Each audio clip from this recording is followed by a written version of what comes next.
Adrian Cole's hand froze on the door handle. Through the gap, he could see her. Elora Voss, the CEO whose name people whispered with equal parts awe and terror.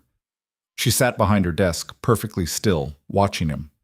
Not surprised, not angry, just watching, like she'd been expecting him. In that moment, Adrian knew two things with absolute certainty. He'd just walked into the wrong office at the worst possible time, and whatever happened next would change everything. His daughter's medication was due in 3 days. The rent was already late. And now this. If you want to see how a single mistake can reshape a man's entire life, stay with me until the end. Hit that like button and drop a comment with your city so I can see how far this story travels. The alarm didn't go off. Adrian Cole jolted awake to sunlight already streaming through the gap in the curtains. The wrong kind of light, the late kind. And his first thought wasn't panic. It was calculation. If he skipped breakfast, if traffic cooperated, if he could get Maya dressed in under 10 minutes, he might still make the morning shift at Grandstone Tower. Might. Daddy? Maya's voice came from the doorway, small and raspy. She stood there in her faded princess pajamas, one hand clutching her inhaler, the other rubbing sleep from her eyes. 7 years old, 70 pounds, lungs that worked about 60% as well as they should. Hey, baby girl. Adrian swung his legs out of bed, ignoring the protest in his lower back, the kind of ache that came from sleeping on a mattress that should have been replaced 3 years ago. How are you feeling? Okay. She coughed, a wet sound that made his chest tighten. A little tight. He crossed to her in 2 strides, kneeling so they were eye level. Scale of 1 to 10. 4, maybe 5. All right, 2 puffs, then we get you ready for school. He watched as she brought the inhaler to her lips, pressed down, breathed in. Once. Twice. The medication that cost more per month than their rent. The medication his insurance barely covered. The medication that kept Maya alive. Better? He asked. She nodded, but he could still hear the wheeze underlying her breath. Good. Now go pick out clothes while I make breakfast. Something warm today, okay? It's supposed to rain. By the time he got Maya fed, dressed, and out the door to catch the school bus, Adrian was already 40 minutes behind schedule. He drove his 15-year-old sedan through morning traffic with the kind of aggressive efficiency that came from doing this exact route 6 days a week for the past 2 years. The check engine light had been on for 3 months. He'd stopped noticing it. His phone buzzed. He didn't need to look to know it was probably another email from the hospital billing department. They'd been understanding at first, flexible payment plans, hardship consideration, but understanding had a shelf life. Eventually, every organization ran out of patience. Grandstone Tower rose up from the downtown skyline like a monument to everything Adrian wasn't. Sleek, expensive, untouchable. 43 floors of glass and steel housing, Voss Industries, the tech conglomerate that had grown from nothing to everything in less than a decade. Adrian worked in the building services department, cleaning crews, maintenance, security coordination. The invisible infrastructure that kept places like this running. He parked in the employee lot, the one 3 blocks away, because God forbid the help park where clients might see them, and jogged toward the service entrance. His supervisor, Marcus, stood outside smoking a cigarette with the kind of casual stance that meant Adrian was about to get lectured. Cole, you're late. I know, I'm sorry. My daughter... Oh, yeah, see? It's my project. Your daughter's always something. Marcus took a long drag, exhaled slowly. He wasn't a bad guy, just tired. Everyone in building services was tired. Look, I get it. Single dad, medical bills, the whole thing. But late is late, and I got 3 guys out sick today. I need you on 12 through 18. Full cleaning rotation, plus you're covering Thompson's section on 22. Adrian's stomach dropped. 22? That's executive level. Yeah, well, Thompson's kid gave him the flu and nobody else is available. You know the protocols. Stay invisible. Don't touch anything that looks important. And for the love of Christ, don't interrupt anyone's meeting. Marcus dropped his cigarette, grounded under his heel. You screw this up, it's both our asses. The executive floors were different, quieter. The carpet was thicker. The walls were real wood instead of veneer, and the people who worked up there moved with the kind of confidence that came from never having to check their bank balance before buying groceries. Adrian kept his head down, his cart of cleaning supplies moving silently from office to office. Most of the executives were in meetings or out of the office entirely. That was the trick to cleaning these floors. Time it right, stay efficient, and you could be done before anyone noticed you existed. He worked methodically, emptying trash bins, wiping down surfaces, vacuuming in quick, practiced lines. He was halfway through the 22nd floor when he noticed the office at the end of the hall. The door was closed, but there was light coming from underneath. The nameplate was smaller than the others, almost modest. E. Vossa. Adrian checked his watch. It was just after 2. Most executives took lunch between noon and 2. The office should be empty. He knocked anyway. Light, professional. When no one answered, he used his master keycard and pushed the door open. The woman behind the desk didn't look up immediately. She was younger than Adrian expected, maybe 30, with dark hair pulled back in a way that was practical rather than styled. She wore a gray suit that probably cost more than Adrian made in a month, and she was reading something on her tablet with the kind of focus that made the rest of the world disappear. "I'm sorry," Adrian said, already backing out. "I didn't think anyone was—" "Stay." The word wasn't loud, but it stopped him cold. She still hadn't looked up. "Close the door." Adrian's hand found the door handle, pulled it shut. His heart was doing something complicated in his chest. This was bad. This was potentially job-ending bad. You didn't walk in on Laura Voss. People scheduled months in advance just to get 15 minutes of her time. She set down her tablet. When she finally looked at him, her eyes were gray, the color of steel, or storm clouds, or something else that didn't bend easily. "You're early," she said. I'm sorry?" "The cleaning rotation for this office isn't scheduled until 4:30. It's 2:15. She leaned back in her chair. "So either you're very dedicated to your work, or you didn't check the schedule properly, or something else is going on. Which is it?" Adrian's mind raced. The truth was simple. Marcus had given him Thompson's section without Thompson's schedule notes. But explaining that felt like throwing Thompson under the bus, and Adrian had never been good at self-preservation when it meant hurting someone else. "I'm covering for someone," he said. "I must have misread the rotation."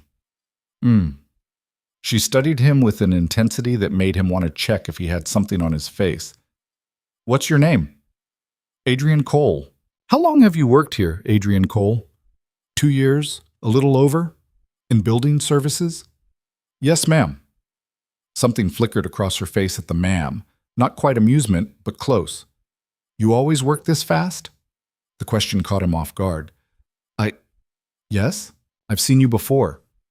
3 weeks ago, there was a water leak on 15. You were part of the team that responded. Everyone else was standing around trying to figure out what to do. You just grabbed tools and started fixing it. Adrian barely remembered that day. The leak had been obvious, a loose coupling on the water line feeding the break room, basic maintenance. It wasn't complicated. No one else seemed to know that. She stood, moved to the window. From here you could see half the city sprawled out below, tiny and manageable. "I noticed things, Mr. Cole. Patterns, anomalies. You're an anomaly." "I don't understand." "You work 6 days a week. Usually you take the morning shift, but twice a month you switch to nights. You never take lunch in the building. You're polite to everyone, but you don't socialize. And every 2 weeks you leave exactly 15 minutes early on Thursdays." She turned back to face him. "Why?" The question should have felt invasive. Instead, it felt like standing under a heat lamp. Uncomfortable, exposing, but somehow not hostile. "My daughter has a specialist appointment every other Thursday," Adrian said. "I have to pick her up from school early to make it on time." "Your daughter?" "Maya. She's 7. She has asthma, severe chronic asthma. The medication she needs—" He stopped, unsure why he was sharing this. "The insurance through here covers some of it, but not enough. So I pick up extra shifts when I can. My sister watches Maya on the nights I work late." Alara Voss was quiet for a long moment, then, "Sit down. Ms. Voss, I should really—" "Sit." He sat.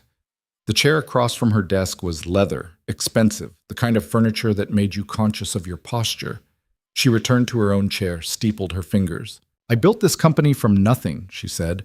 10 years ago, I was working 3 jobs, sleeping 4 hours a night, trying to keep my business afloat while everyone told me I was too young, too inexperienced, too female to make it work.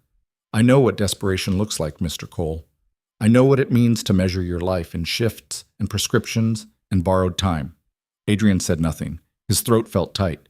You're smart, she continued. Smarter than cleaning offices. You see problems and you solve them without being asked. You work harder than anyone I've seen in this building, and you do it invisibly because you think that's what's required of you. She leaned forward. What if I told you there was another option? I don't.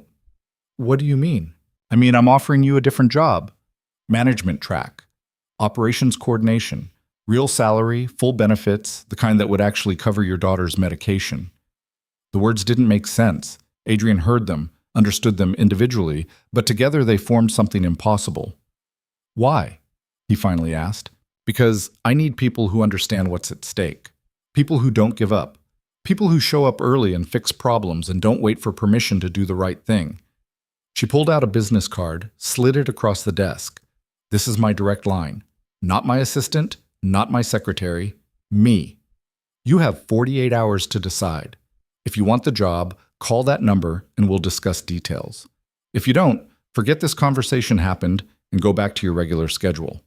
Either way, you're not in trouble for walking into my office today. Adrian picked up the card. The paper was thick, expensive. Alara Voss, CEO. And below that, a phone number. I don't have management experience, he said. Neither did I when I started. You'll learn. She picked up her tablet again, a clear dismissal. One more thing, Mr. Cole. Whatever you decide, do it because you believe you can succeed. Not because you're desperate. Desperation makes you careless. Belief makes you dangerous. Adrian stood on shaking legs, the business card pressed between his thumb and forefinger like something that might evaporate if he held it wrong. Thank you, he said. Thank you for 48 hours, she said, without looking up. He left the office in a daze. The rest of his shift passed in a blur of mechanical motion. Empty this, wipe that, vacuum here. His body knew what to do. His mind was somewhere else entirely. That night, after Maya was asleep and the apartment was quiet except for the hum of the refrigerator and the occasional car passing outside, Adrian sat at the kitchen table with the business card in front of him. His sister Rachel had left an hour ago, and the dinner dishes were still in the sink. He'd get to them eventually. He picked up his phone 3 times before finally dialing the number. It rang once, twice. Voss. Her voice was different on the phone, less formal, maybe. Or maybe he was just hearing it differently. Ms. Voss, this is Adrian Cole from Today with the, I know who you are. It hasn't been 48 hours yet. I know, I wanted to call before I talked myself out of it. A pause, then, smart. What's your answer? Adrian looked around his kitchen. The cracked linoleum, the cabinets that didn't close properly, the stack of medical bills on the counter that he'd been avoiding for 3 weeks. Yes, he said. I want the job. Good. Be at my office Monday morning, 8 a.m. We'll discuss your transition plan. She paused. And Cole, don't be late. The line went dead. Adrian set down his phone and realized his hands were shaking. Not from fear, from something else, something that felt dangerously close to hope. The weekend passed in a strange suspension. Adrian went through his normal routine. Saturday shift at Grandstone. Sunday morning at the diner where he picked up extra hours waiting tables. Sunday afternoon with Maya at the park. But everything felt different now. Like he was watching his own life from a distance, knowing it was about to change but not yet sure how. Maya noticed. She always did. You're smiling different, she said, pushing herself on the swing set while Adrian stood nearby. Did something good happen? Maybe, he said. I'm starting a new job on Monday. A different job? Same building, different work. Will you still have to work at night? The question hit him harder than it should have. No, baby. I don't think so. Good. She dragged her feet, slowing the swing. I miss you at night. Monday morning, Adrian stood outside Alara Voss's office at 7:45 wearing the only dress shirt he owned that didn't have a stain on it. He'd ironed it twice. His shoes were old but polished. He felt like an imposter. Alara's assistant, a efficient-looking woman in her 50s named Patricia, showed him in exactly at 8. The office looked different in morning light, less intimidating. Alara sat at her desk with coffee in a plain white mug, reviewing something on her computer. She gestured to the chair without looking up. "Coffee?" she asked. "I'm fine, thank you." "You're not fine. You look terrified. Patricia, get him coffee, black with 2 sugars." Adrian started to protest, then stopped. She'd somehow known how he took his coffee. Patricia returned with a mug identical to Alara's. The coffee was better than anything Adrian had tasted in years. "Here's how this works," Alara said, finally closing her laptop. "For the next 3 months, you're in training. You'll shadow our operations director, James Chen. He's good at what he does, but he's also traditional, and he's not going to like that I hired someone without the proper credentials." She made air quotes around the last words. "He'll test you, push back, try to prove you don't belong. Your job is to prove him wrong. And if I can't, then you'll go back to building services with a nice story about the time you almost made it. But you will make it, because I don't invest in failure." She pulled out a folder, slid it across the desk. "This is your employment contract. Starting salary is $68,000. Full health benefits, including specialist coverage and prescription support. Retirement matching at 4%. You'll also get 3 weeks PTO, which you will actually use because burned-out employees are useless to me." Adrian opened the folder. The numbers on the page might as well have been written in another language. 68,000. He currently made 31. "I don't understand," he said quietly. "Why are you doing this?" Alara was quiet for a moment. Then, "When I was building this company, there was a period where I was sleeping in my office because I couldn't afford both rent and keeping the lights on. One night, the security guard found me. Instead of reporting it, he started bringing me dinner from his own home. Just leftovers, nothing fancy. He did that for 3 months until I finally got enough funding to pay myself a real salary." She picked up her coffee, took a sip. "His name was Robert Chen, James's father. He died 5 years ago, heart attack. By then, I'd made it. I had money, success, everything. And you know what I couldn't stop thinking about? All the Roberts out there. People working themselves to death because they're smart and capable and trapped by circumstance. People one opportunity away from changing everything." She set down her mug. "So that's why. Because you're someone's Robert. Maybe your daughter's. Maybe someone else's someday. And because I can." Adrian felt something crack open in his chest. "I won't let you down. I know. If I thought you would, we wouldn't be having this conversation." She stood, extended her hand. "Welcome to management, Mr. Cole." Her grip was firm, professional. It felt like a contract being signed. The next few hours were a whirlwind.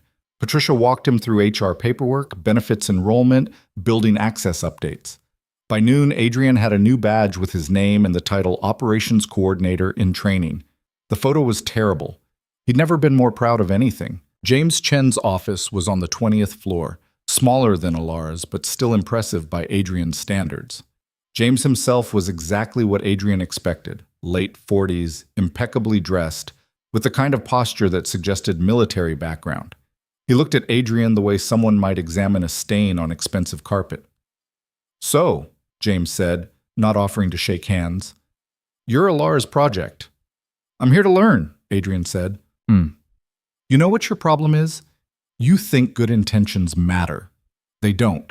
Results matter. Efficiency matters. And in 3 months, when Alara realizes she made a mistake based on sentiment rather than qualifications, someone's going to have to clean up the mess. That someone will be me." Adrian felt his jaw tighten. "Then I guess I should make sure there's no mess to clean up."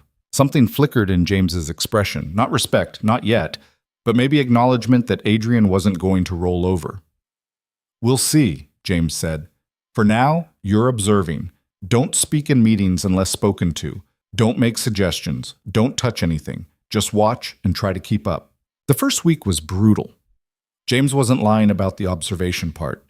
Adrian spent hours in meetings he barely understood, taking notes on systems and processes that seemed designed to be as complicated as possible. He learned about supply chain logistics, vendor negotiations, facility management, emergency protocols. Every day felt like drinking from a fire hose. But he learned, and more importantly, he noticed. He noticed that James's vendor contracts hadn't been renegotiated in 3 years, even though market rates had dropped significantly. He noticed that the building's HVAC system was running inefficiently, because no one had bothered to update the scheduling algorithm. He noticed small things, invisible things, the kind of operational gaps that only someone who'd spent years maintaining buildings would see. He didn't say anything. Not yet. James had told him to observe, so he observed. He filled 3 notebooks with observations, questions, potential improvements. At night, after Maya was asleep, he researched. Management theory, supply chain optimization, everything he could find. Rachel noticed the change.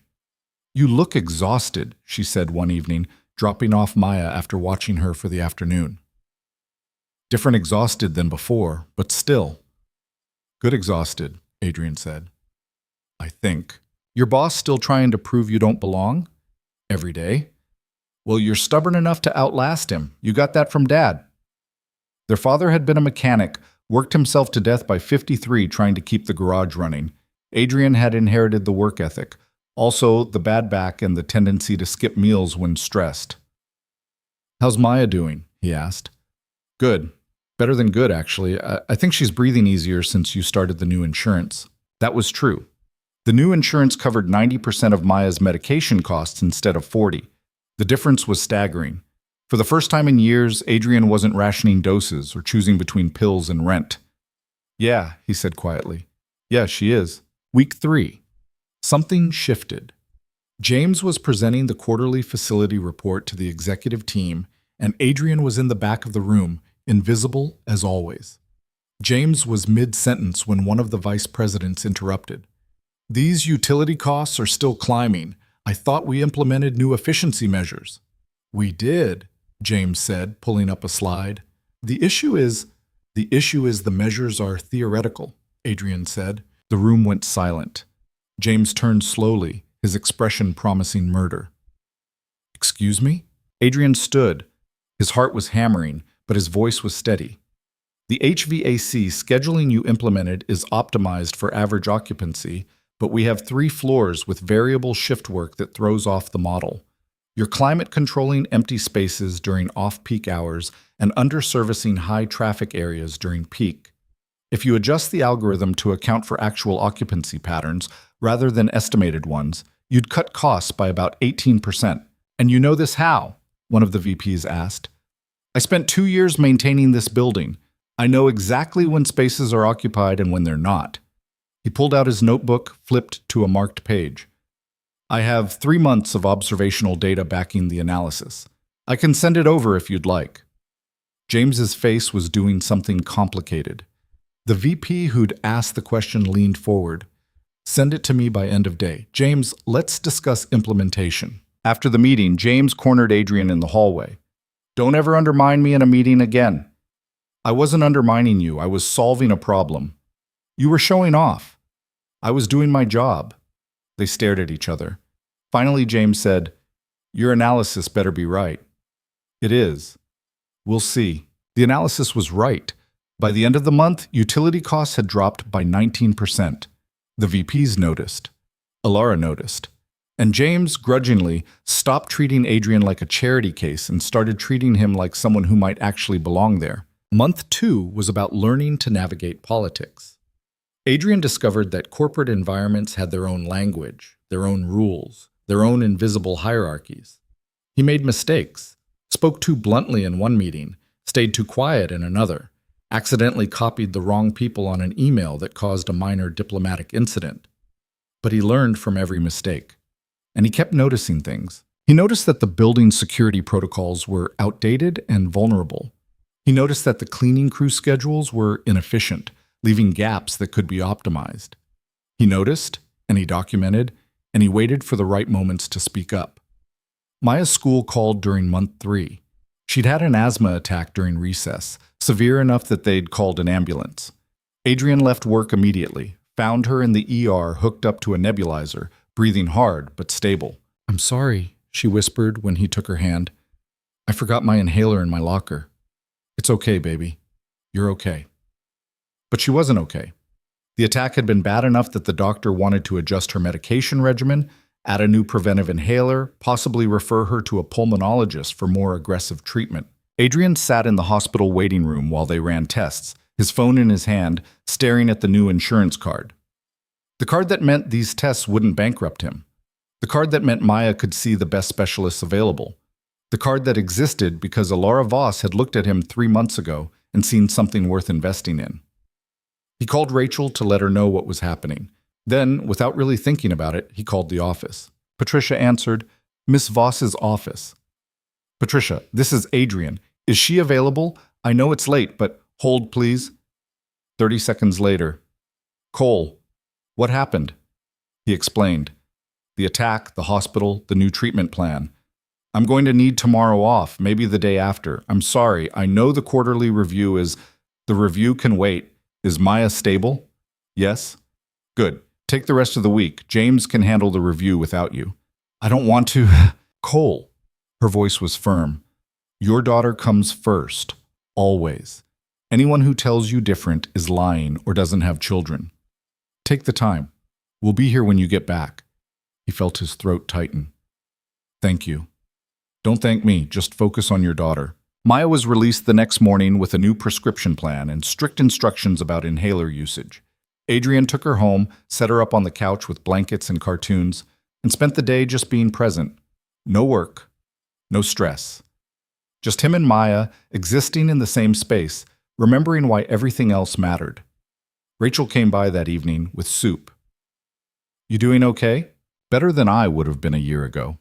He watched Maya doze on the couch, her breathing finally easy. "I keep thinking about what would have happened if I hadn't taken that job, if I'd stayed where I was." "But you didn't." "No, I didn't."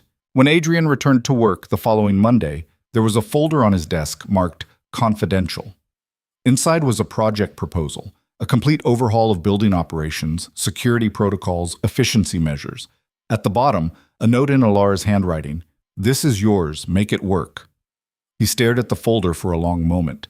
Then he opened his laptop and got to work. The project was massive. 6 months of planning, coordination, implementation. It would require buy-in from every department, approval from the board, and flawless execution. It was the kind of initiative that could make a career, or destroy one. Adrian worked late that night, and the next, and the next. He built presentations, ran numbers, mapped out timelines. James reviewed everything with a critical eye that Adrian had learned to appreciate rather than resent.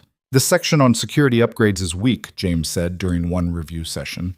"You're proposing new systems, but not addressing staff training or transition protocols." "You're right." Adrian made notes. "I'll add a phased training program and backup systems during changeover." James nodded. "Better. Also, your budget projection is optimistic. Add 15% buffer for unexpected costs." They worked together now, really worked together. And somewhere along the way, Adrian realized James wasn't trying to make him fail anymore. He was trying to make him succeed.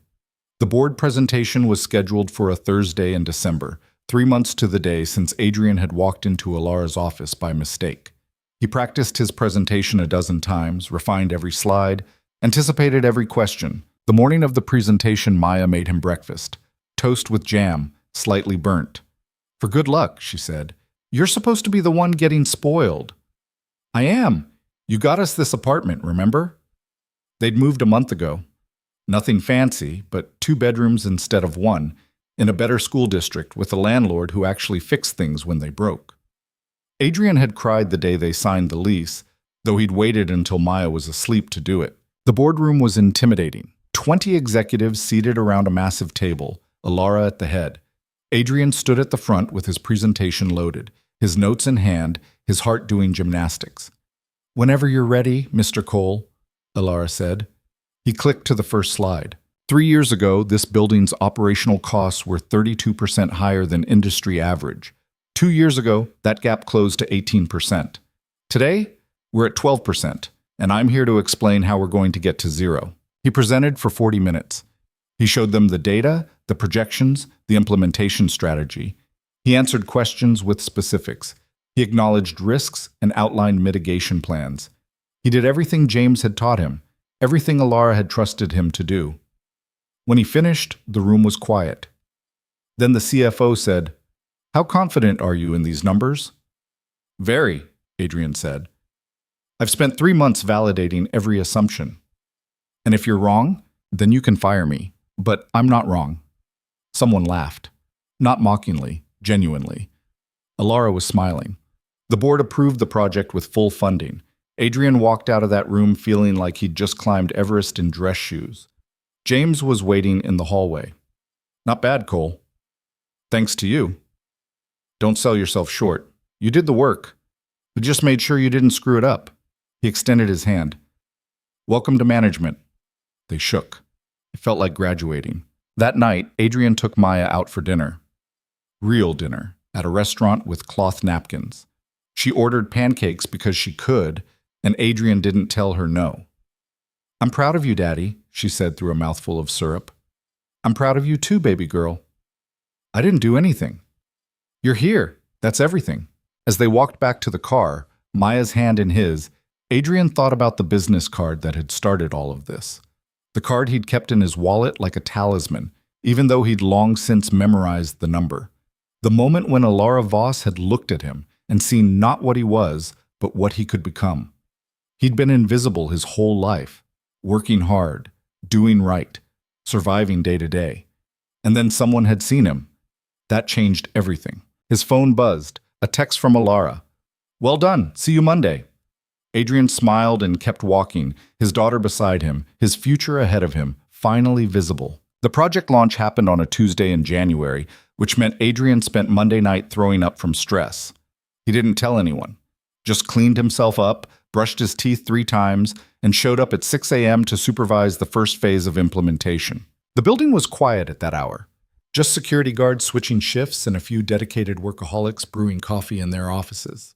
Adrian stood in the main lobby with a tablet in one hand and a lukewarm energy drink in the other, watching his carefully constructed timeline begin to unfold in real time. The first crew arrived at 6:15. Electrical contractors who would be upgrading the building's power distribution system. Adrian had worked with their foreman before, back when he was the guy cleaning up after construction projects instead of managing them. Cole? The foreman squinted at him. That you? Hey, Tommy. Yeah, it's me. Heard you moved up. Good for you, man. Tommy looked at the tablet. So what are we doing? Adrian walked him through the day's objectives. Panel upgrades on floors 8 through 12, new circuit installations in the executive wing, replacement of outdated junction boxes throughout the building. Tommy listened, asked smart questions, made notes. They'd worked together enough that Tommy knew Adrian wasn't the type to bullshit about technical details. All right, Tommy said. My guys know what they're doing. We'll have 8 through 10 done by lunch. I need them done right, not fast.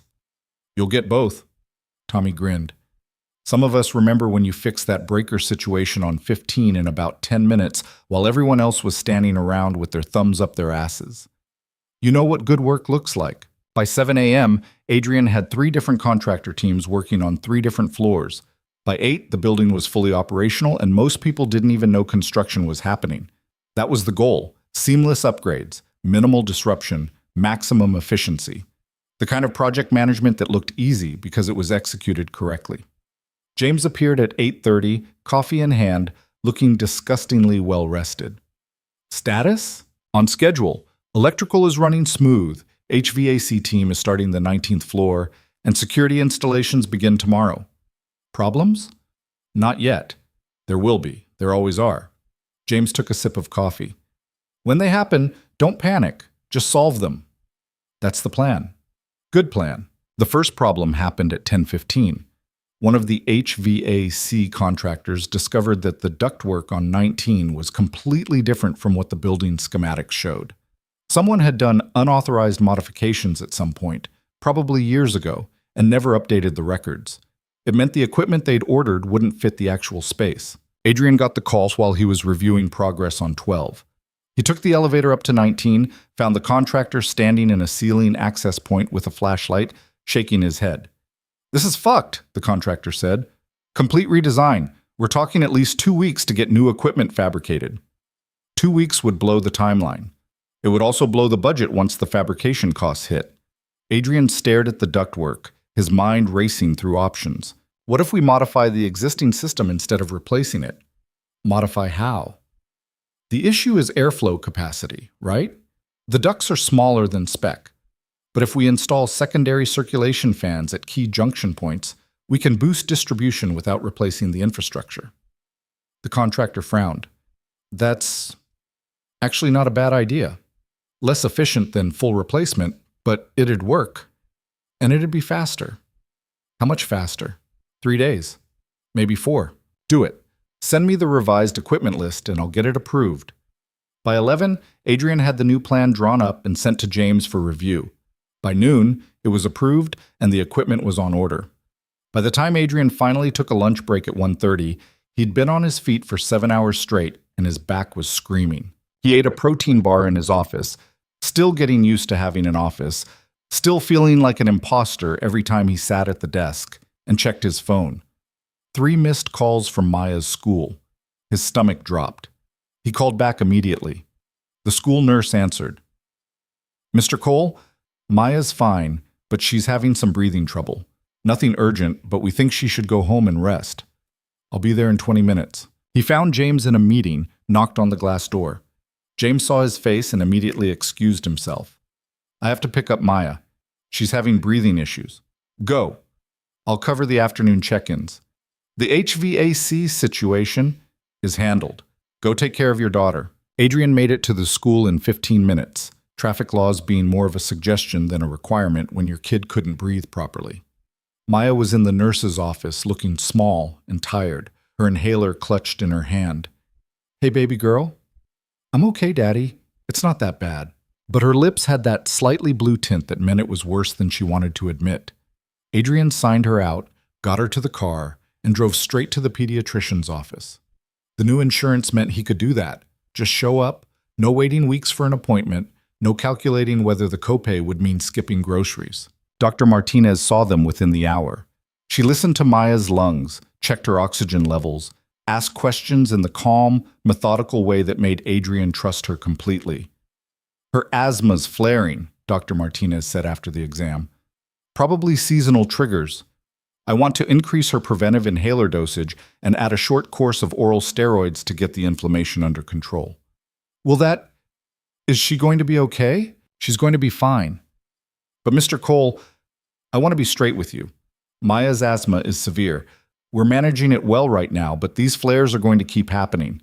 She needs consistent monitoring, possibly some advanced treatments down the line. The good news is your current insurance should cover most of it. Most of it." Adrian heard the qualifier. Even with good insurance, there were gaps, copays, out-of-pocket maximums, medications that required prior authorization. The math was better than before, but it was still math, still a constant calculation of what they could afford versus what Maya needed. They left with new prescriptions and instructions to follow up in 2 weeks. Maya fell asleep in the car on the drive home, her head lolled against the window.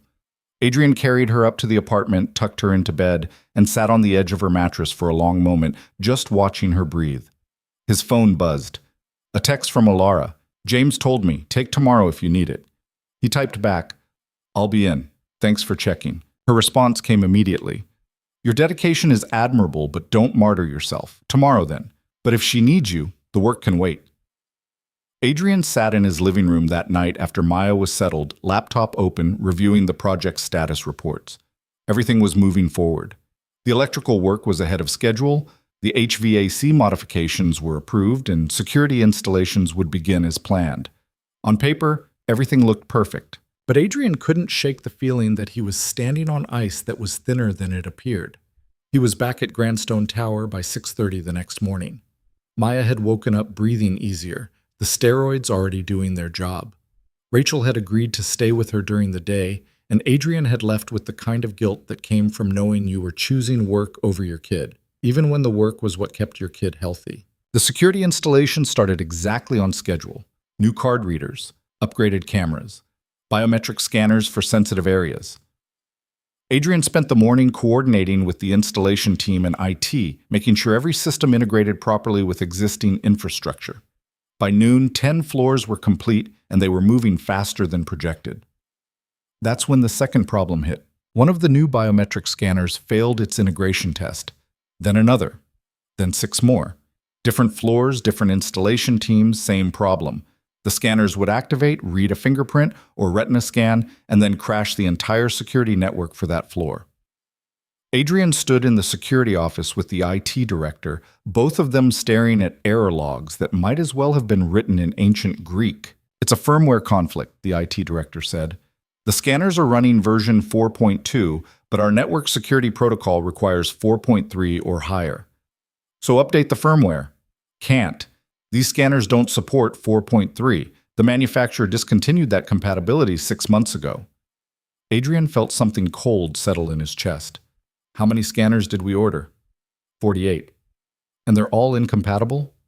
Every single one. The cost of returning 48 scanners and reordering compatible ones would eat up most of the project's contingency budget. The delay would push security installations back by at least 2 weeks. And it was Adrian's fault. He'd approved the equipment list without verifying firmware compatibility because he'd trusted the vendor's specifications. "Give me an hour," Adrian said. He went back to his office, closed the door, and made 3 phone calls. The first was to the scanner manufacturer. They confirmed the incompatibility and offered to take the units back at a 20% restocking fee. Adrian declined. The second call was to the IT director. "Can we downgrade the network security protocol?" "Technically, yes, but it would create vulnerabilities. I can't recommend it." "What if we create a separate subnet for the biometric scanners, isolated from the main network? Dedicated protocol version?" Silence. "Then that might actually work. It's inelegant, but it's secure. Let me run some tests." The third call was to James. "We have a problem." He explained the situation, the proposed solution, the costs. James listened without interrupting. "You screwed up," James said when Adrian finished. "Yes." "Do you know how you screwed up?" "I trusted vendor specs without independent verification." "Right. Don't do that again." A pause. "Your solution is decent. Get IT to confirm it works, then implement. And Cole? Everyone fucks up their first major project. The question is whether you fix it or let it bury you." By 3 p.m., IT had confirmed the subnet solution would work. By 5, they were back on schedule. Adrian stayed until 8, personally verifying every installation, checking every connection, making sure the mistake he'd made wouldn't cascade into something worse. When he finally got home, Maya was asleep and Rachel was watching television with the volume low. "Long day?" Rachel asked. "Something like that." Adrian collapsed onto the couch. "How was Maya?" "Better. She ate dinner, did her homework, used her inhaler without me reminding her. Kid's a trooper." "Yeah, she is." Rachel studied him. "You look like you got hit by a truck." "Feels about right." "This new job, it's a lot, isn't it?" Adrian thought about the question. A year ago, he'd been working multiple jobs just to keep the lights on, rationing Maya's medication, living in a 1-bedroom apartment with walls so thin he could hear the neighbors arguing. Now he had a career benefits, a future, but the pressure was different. Higher stakes, more visible failures. "It's a lot," he admitted, "but it's worth it." "Is it? Because you look exhausted all the time and Maya misses you." "I'm doing this for Maya." "Are you?" "Because from where I'm sitting, it looks like you're doing this to prove something to yourself." The words hit harder than Adrian wanted to admit. Rachel left shortly after, and Adrian sat alone in the dark living room, wondering if she was right. Wondering if somewhere in the transition from survival mode to success mode, he'd lost track of what actually mattered. The next morning, he took Maya to school himself instead of putting her on the bus. They stopped for donuts on the way, the fancy kind from the bakery that cost too much but tasted like childhood should. "Daddy?"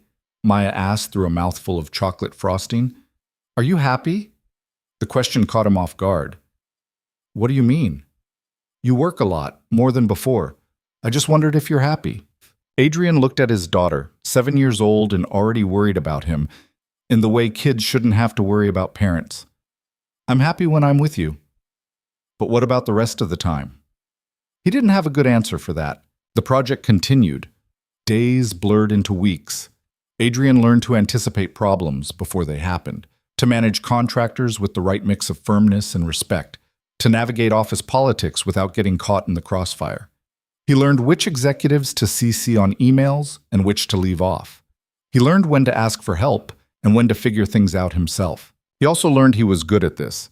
Not just competent, actually good. James stopped reviewing every decision Adrian made and started trusting him to make calls independently. Other department heads started requesting Adrian for their projects. Alara mentioned him in company meetings as an example of internal talent development, but the success came with weight. Every decision felt consequential. Every mistake felt magnified. And the hours kept stretching, late nights, early mornings, weekends spent catching up on documentation because the weekdays were consumed by active project management. Maya started having more asthma flares. Nothing critical, but consistent enough that Dr. Martinez wanted to see her monthly instead of quarterly. Adrian made every appointment, but he also checked his watch during each one, calculating how much work time he was missing, how far behind he'd be when he got back to the office. Rachel called him out on it one afternoon when he'd rushed through picking up Maya early from school for a doctor's appointment. "You're not present," Rachel said. "You're physically here, but your mind is somewhere else." "I'm trying to balance everything." "You can't balance everything. Something's going to break, Adrian, and I'm worried it's going to be you." He wanted to argue, but he was too tired. Instead, he just nodded and took Maya home, helped her with homework, made dinner, and then stayed up until midnight reviewing contractor bids for Phase 3 of the project. The breaking point came in March. Adrian was in a critical budget meeting with the CFO and 3 department heads when his phone rang. Maya's school. He let it go to voicemail. It rang again 30 seconds later. He ignored it again. The third time, one of the department heads said, "You should probably take that." Adrian stepped out of the conference room, his heart already racing. The school nurse's voice was calm but urgent. "Mr. Cole, Maya's having a severe asthma attack. We've called an ambulance. They're taking her to Memorial General." The conference room, the meeting, the budget projections, all of it disappeared. Adrian was moving before he'd fully processed the words, jogging to the elevator, hitting the button for the parking garage, his hands shaking as he fumbled for his car keys. He made it to the hospital in record time, found Maya in the emergency room, oxygen mask on her face, her eyes wide and scared.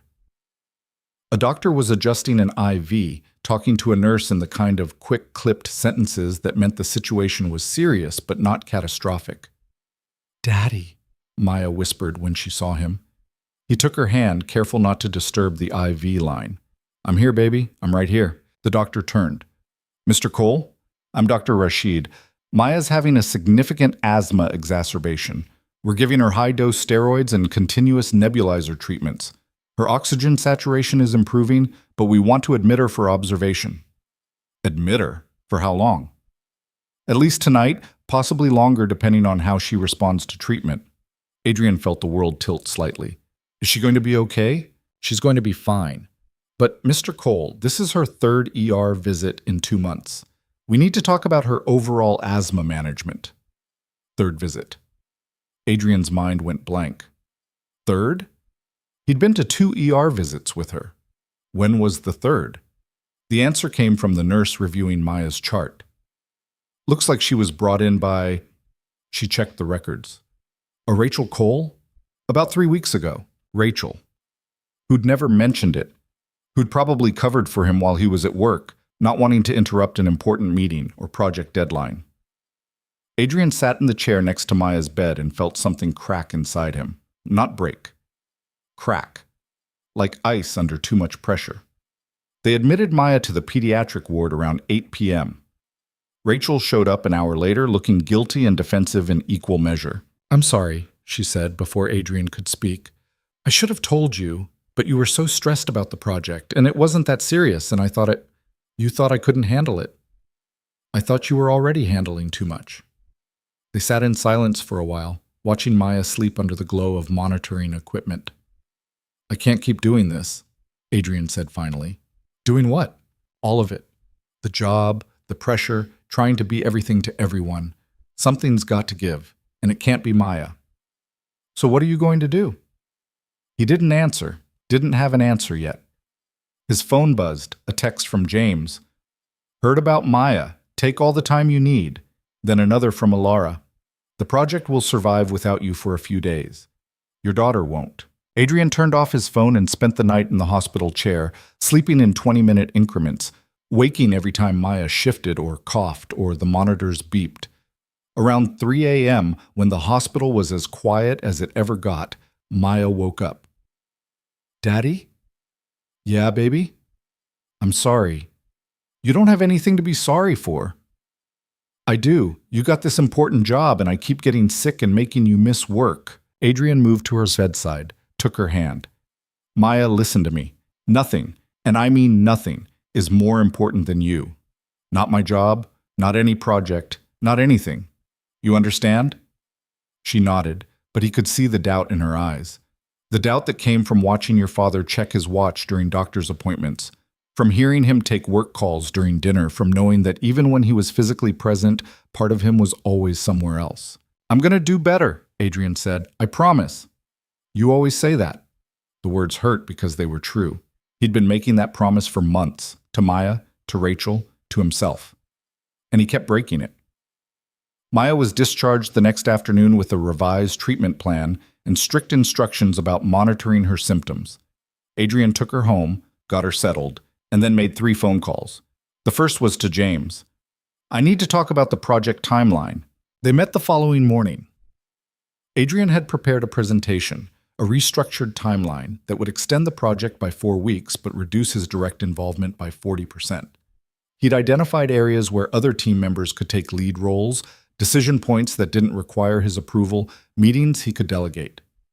James reviewed it in silence. Then, you're afraid you're going to burn out. I'm afraid I'm going to lose what matters while chasing what doesn't. The project matters.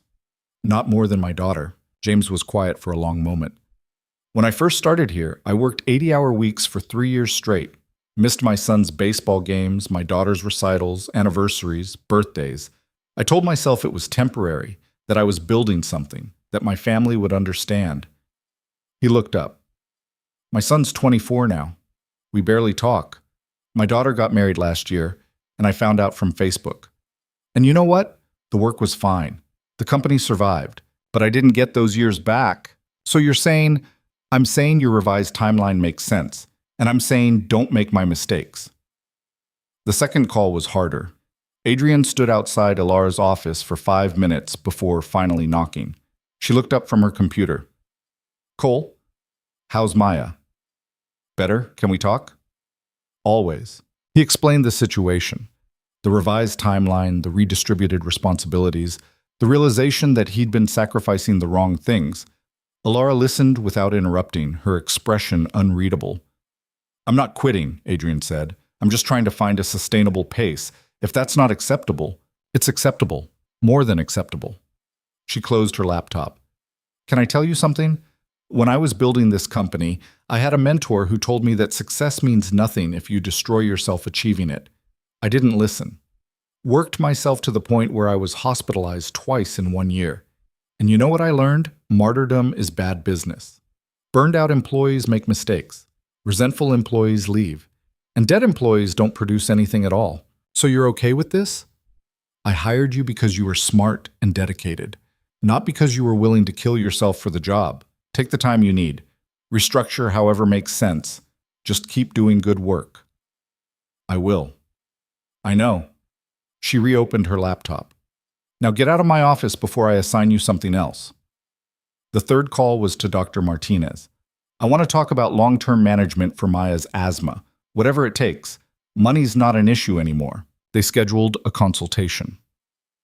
Dr. Martinez referred them to a pediatric pulmonologist who specialized in severe asthma cases. The specialist ordered additional testing, adjusted Maya's treatment protocol, and set up a monitoring plan that was aggressive but manageable. The goal, the specialist explained, is to get her asthma under better control so these flares become rare instead of regular. It's possible, but it requires consistency, daily medications, regular monitoring, environmental controls at home and school. We can do that, Adrian said. And this time he meant it. The project timeline was adjusted. Other team members stepped up to fill gaps. Adrian learned to delegate, to trust, to let go of the illusion that everything required his personal involvement. The work still got done. The project still moved forward, just without him bleeding himself dry in the process. He started leaving work at 5, started eating lunch away from his desk, started actually using his PTO when Maya needed him instead of pretending he could power through everything. It felt wrong at first, like slacking, like failing.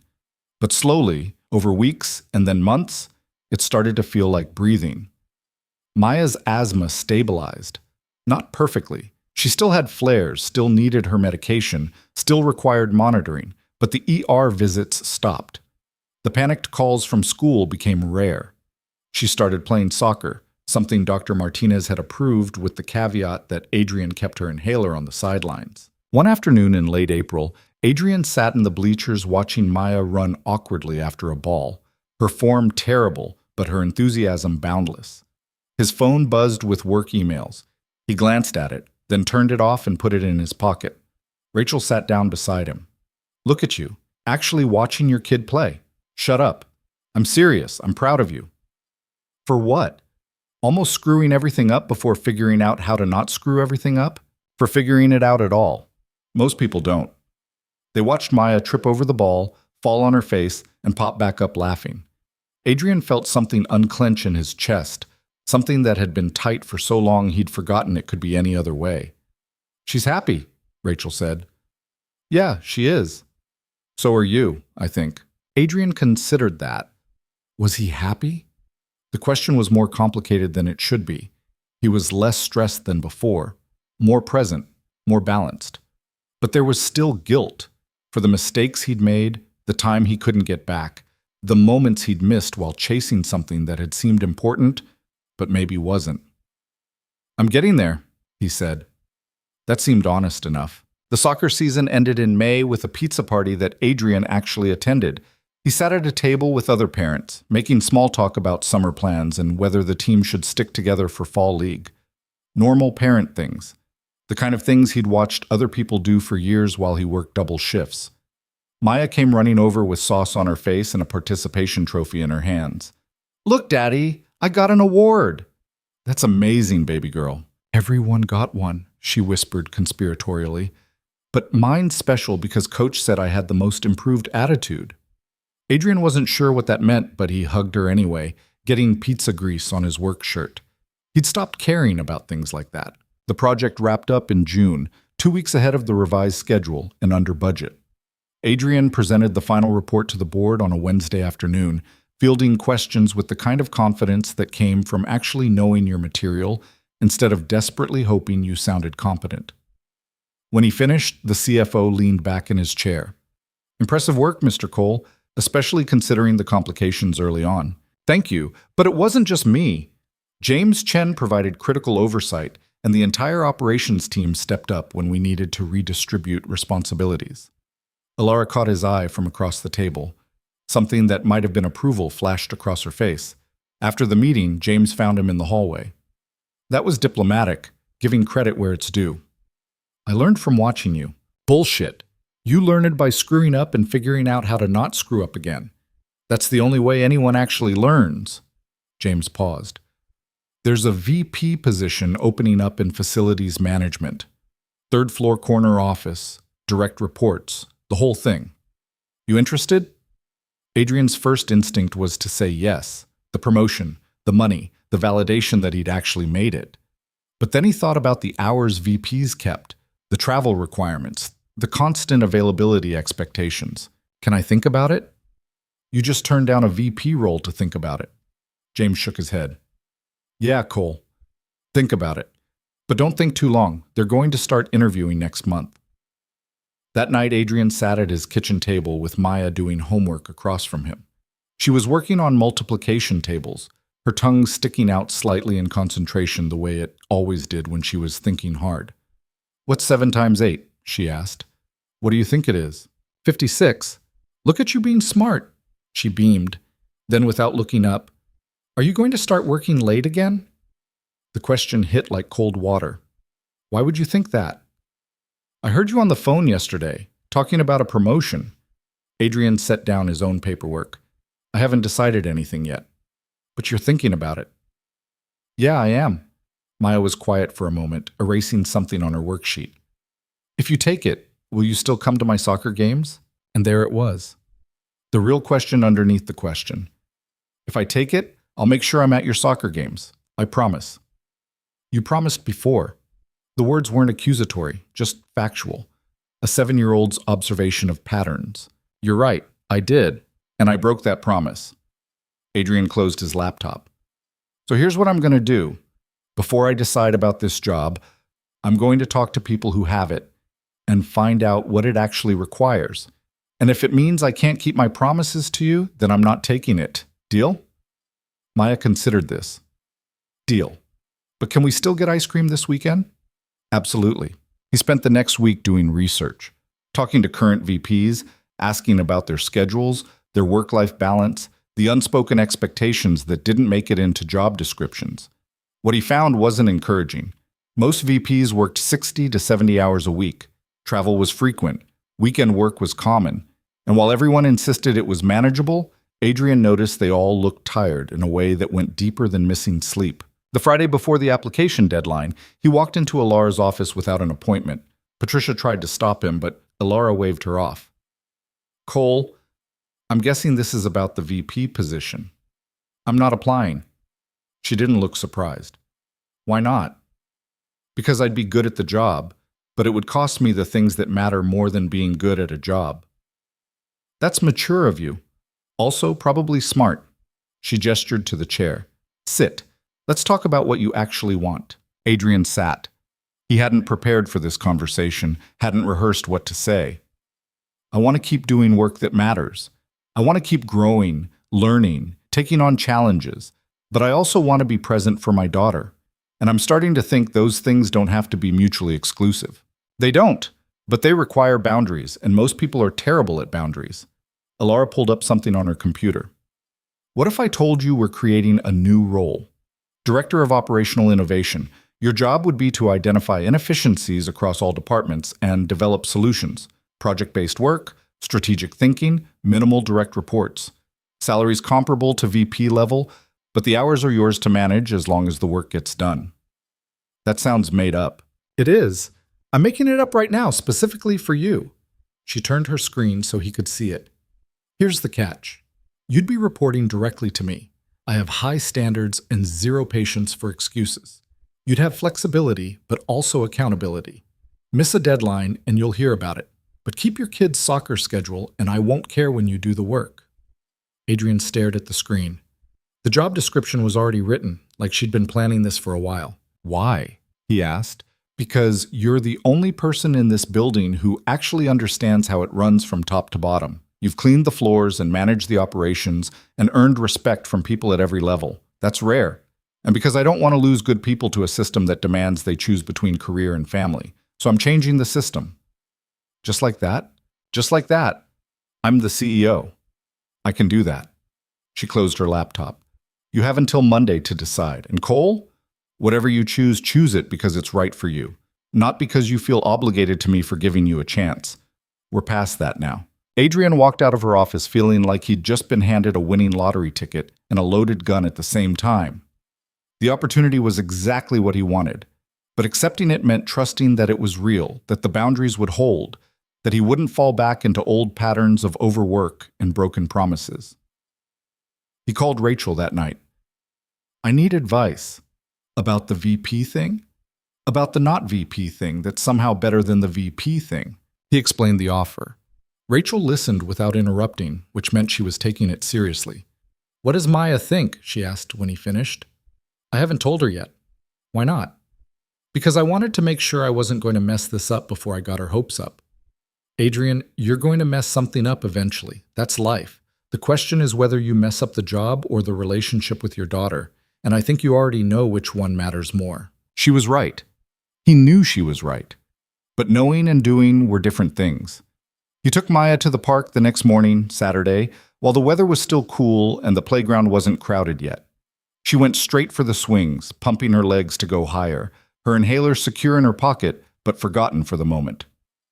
Maya, Adrian called after a few minutes. Come here. I want to talk to you about something. She dragged her feet to slow down, jumped off at the bottom of the arc, stumbled, but caught herself. 7 years old, and already fearless in ways that terrified him. They sat on a bench. Adrian explained the job offer in terms she could understand. More interesting work, same flexibility, promises he thought he could actually keep this time. Do you want to take it? Maya asked. I think so, but only if you're okay with it. Daddy, I'm 7. I can't tell you what job to have. Sure you can. You're the person it affects most. Maya swung her legs, thinking. Will you be happy?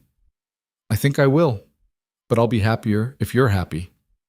That's circular logic. We learned about that in school. Adrian laughed despite himself. When did you get so smart? I was always smart. You just noticed more now that you're around more. She looked at him seriously. Take the job, Daddy. But if you start missing my soccer games again, I'm going to be mad. Fair enough. He called Alara on Monday morning. I accept. Good. Start date is July 1st. That gives you 2 weeks to transition your current projects and take a vacation. I don't need... That wasn't a suggestion. 2 weeks. Paid. Don't come back until July 1st or I'll dock your first paycheck. The vacation was strange. Adrian had never taken 2 full weeks off in his life. He didn't know what to do with unstructured time that didn't involve working or sleeping or managing emergencies. The first 3 days he was restless, checking email compulsively, feeling guilty about not being productive. Maya fixed that on day 4. We're going to the aquarium today. We are? Yes. Rachel said we could and she's meeting us there in an hour, so get dressed. They spent the day watching fish, touching stingrays in the petting pool, eating overpriced food court pizza. Maya asked 100 questions and Adrian answered maybe 40 of them with actual information instead of, I don't know, ask your phone. It was the most normal day he'd had in years. Rachel pulled him aside while Maya was engrossed in a sea otter exhibit. You're doing better. I'm trying. No, I mean, you actually look like you're enjoying this, not just enduring it. Adrian watched Maya press her face against the glass, making faces at the otters. I forgot how much I missed this. Just being here, not thinking about what I should be doing instead. Maybe that's the thing you needed to learn. The second week they stayed closer to home.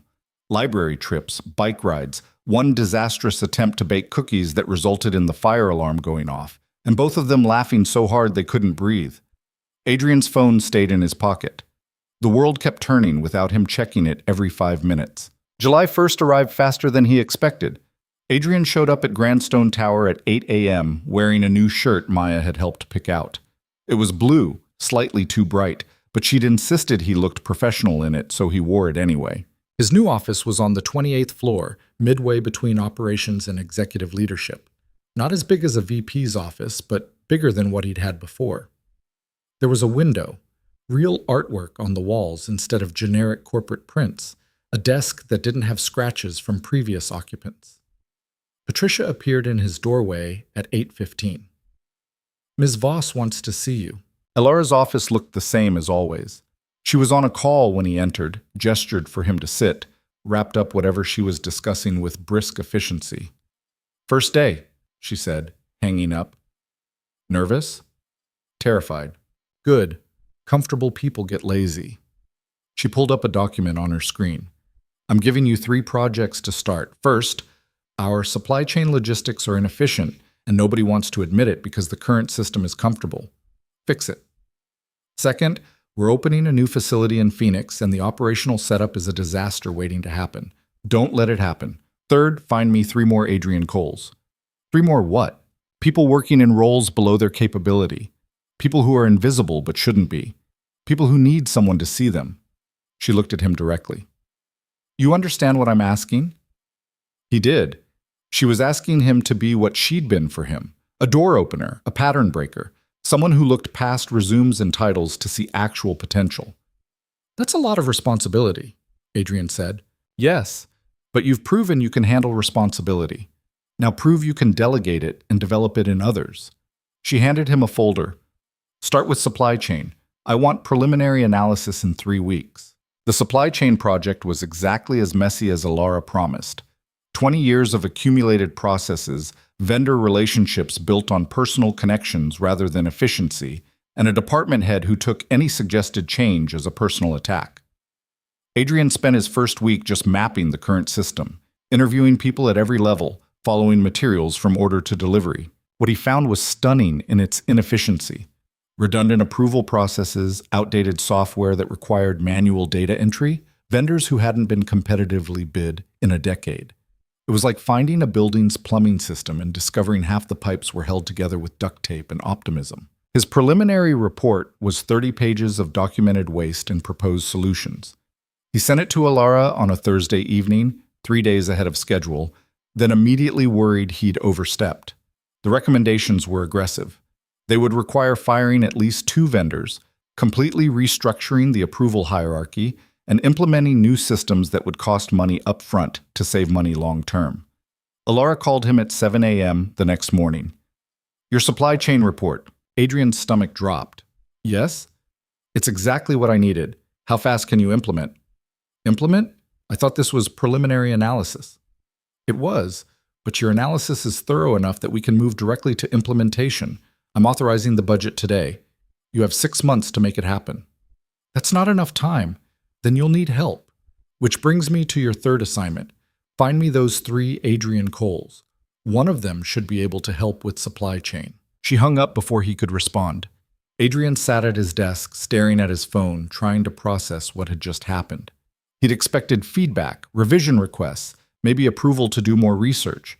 Instead, he'd been handed a massive project with a tight timeline and told to figure it out. The old Adrian would have panicked, would have tried to do everything himself, worked until he collapsed, sacrificed sleep and health and family time.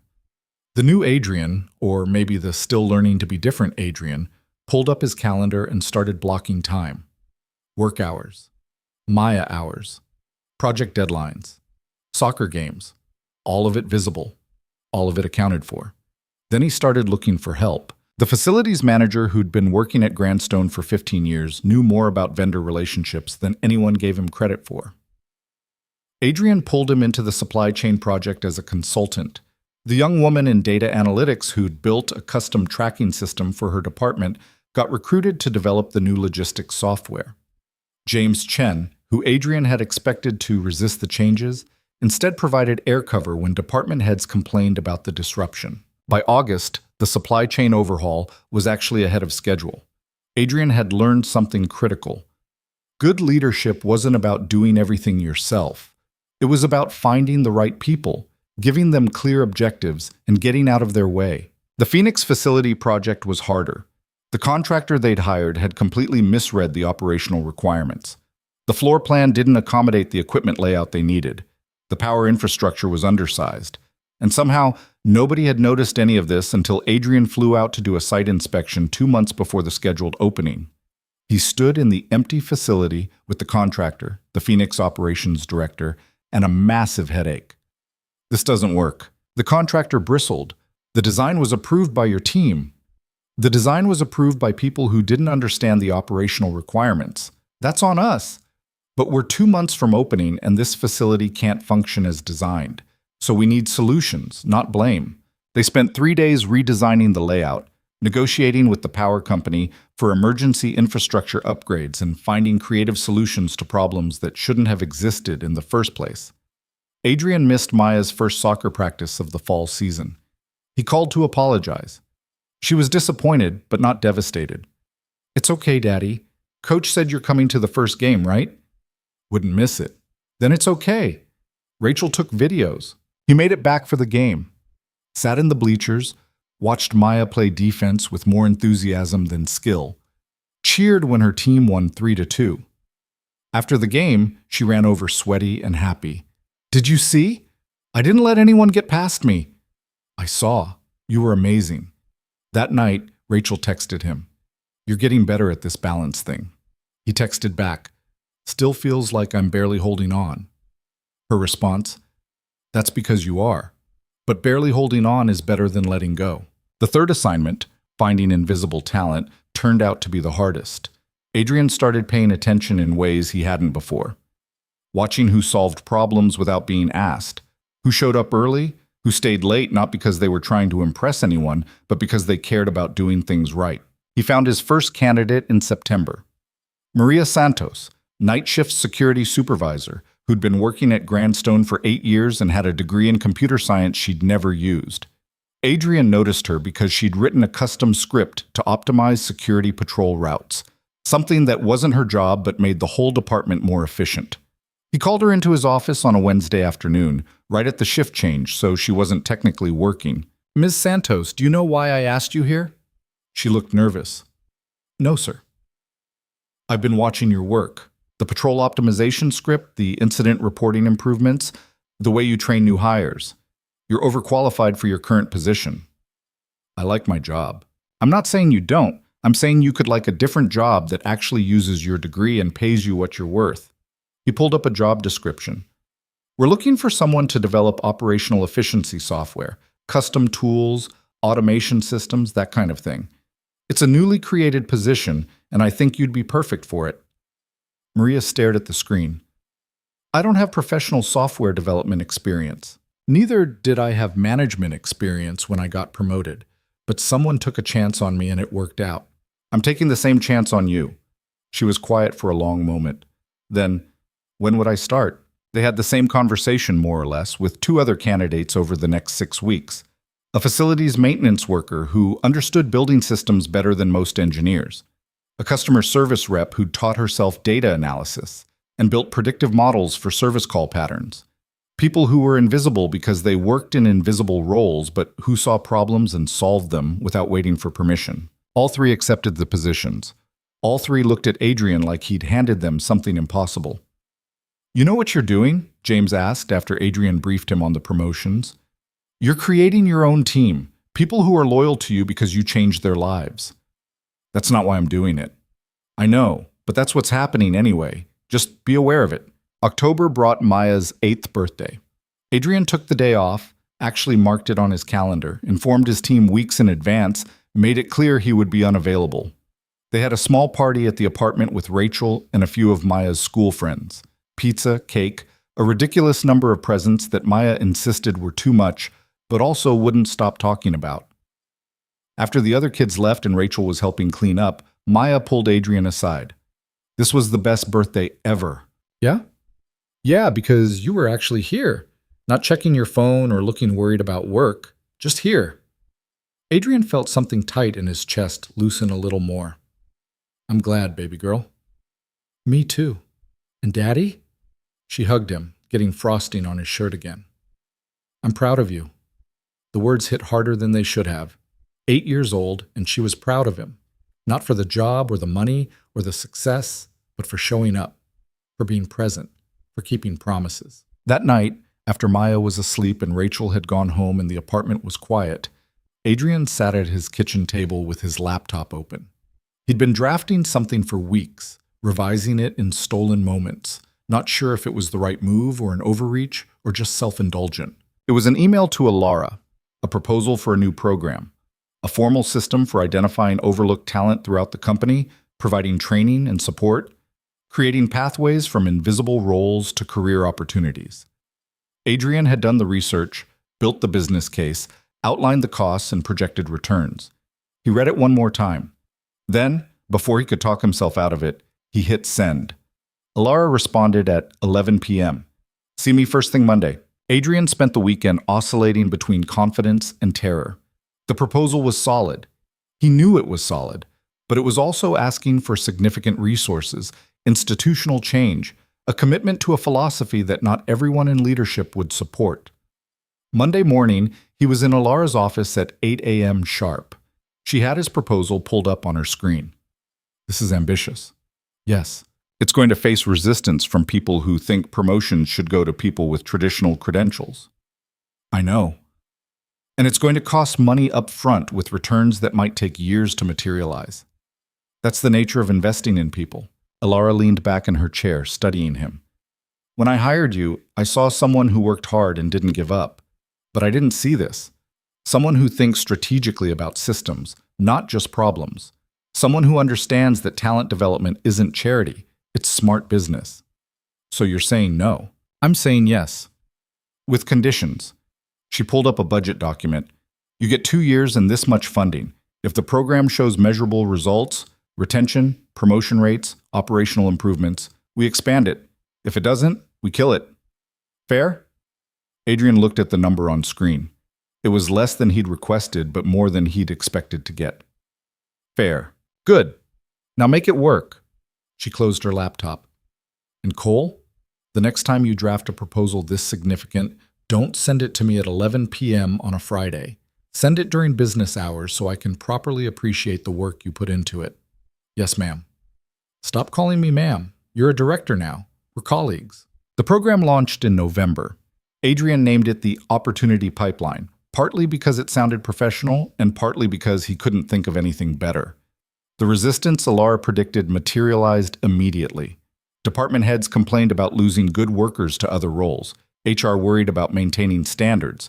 Several executives questioned whether investing in unproven talent was worth the risk. Adrian defended the program in meetings, backed by data, examples, and the uncomfortable truth that they'd already been doing this informally for decades.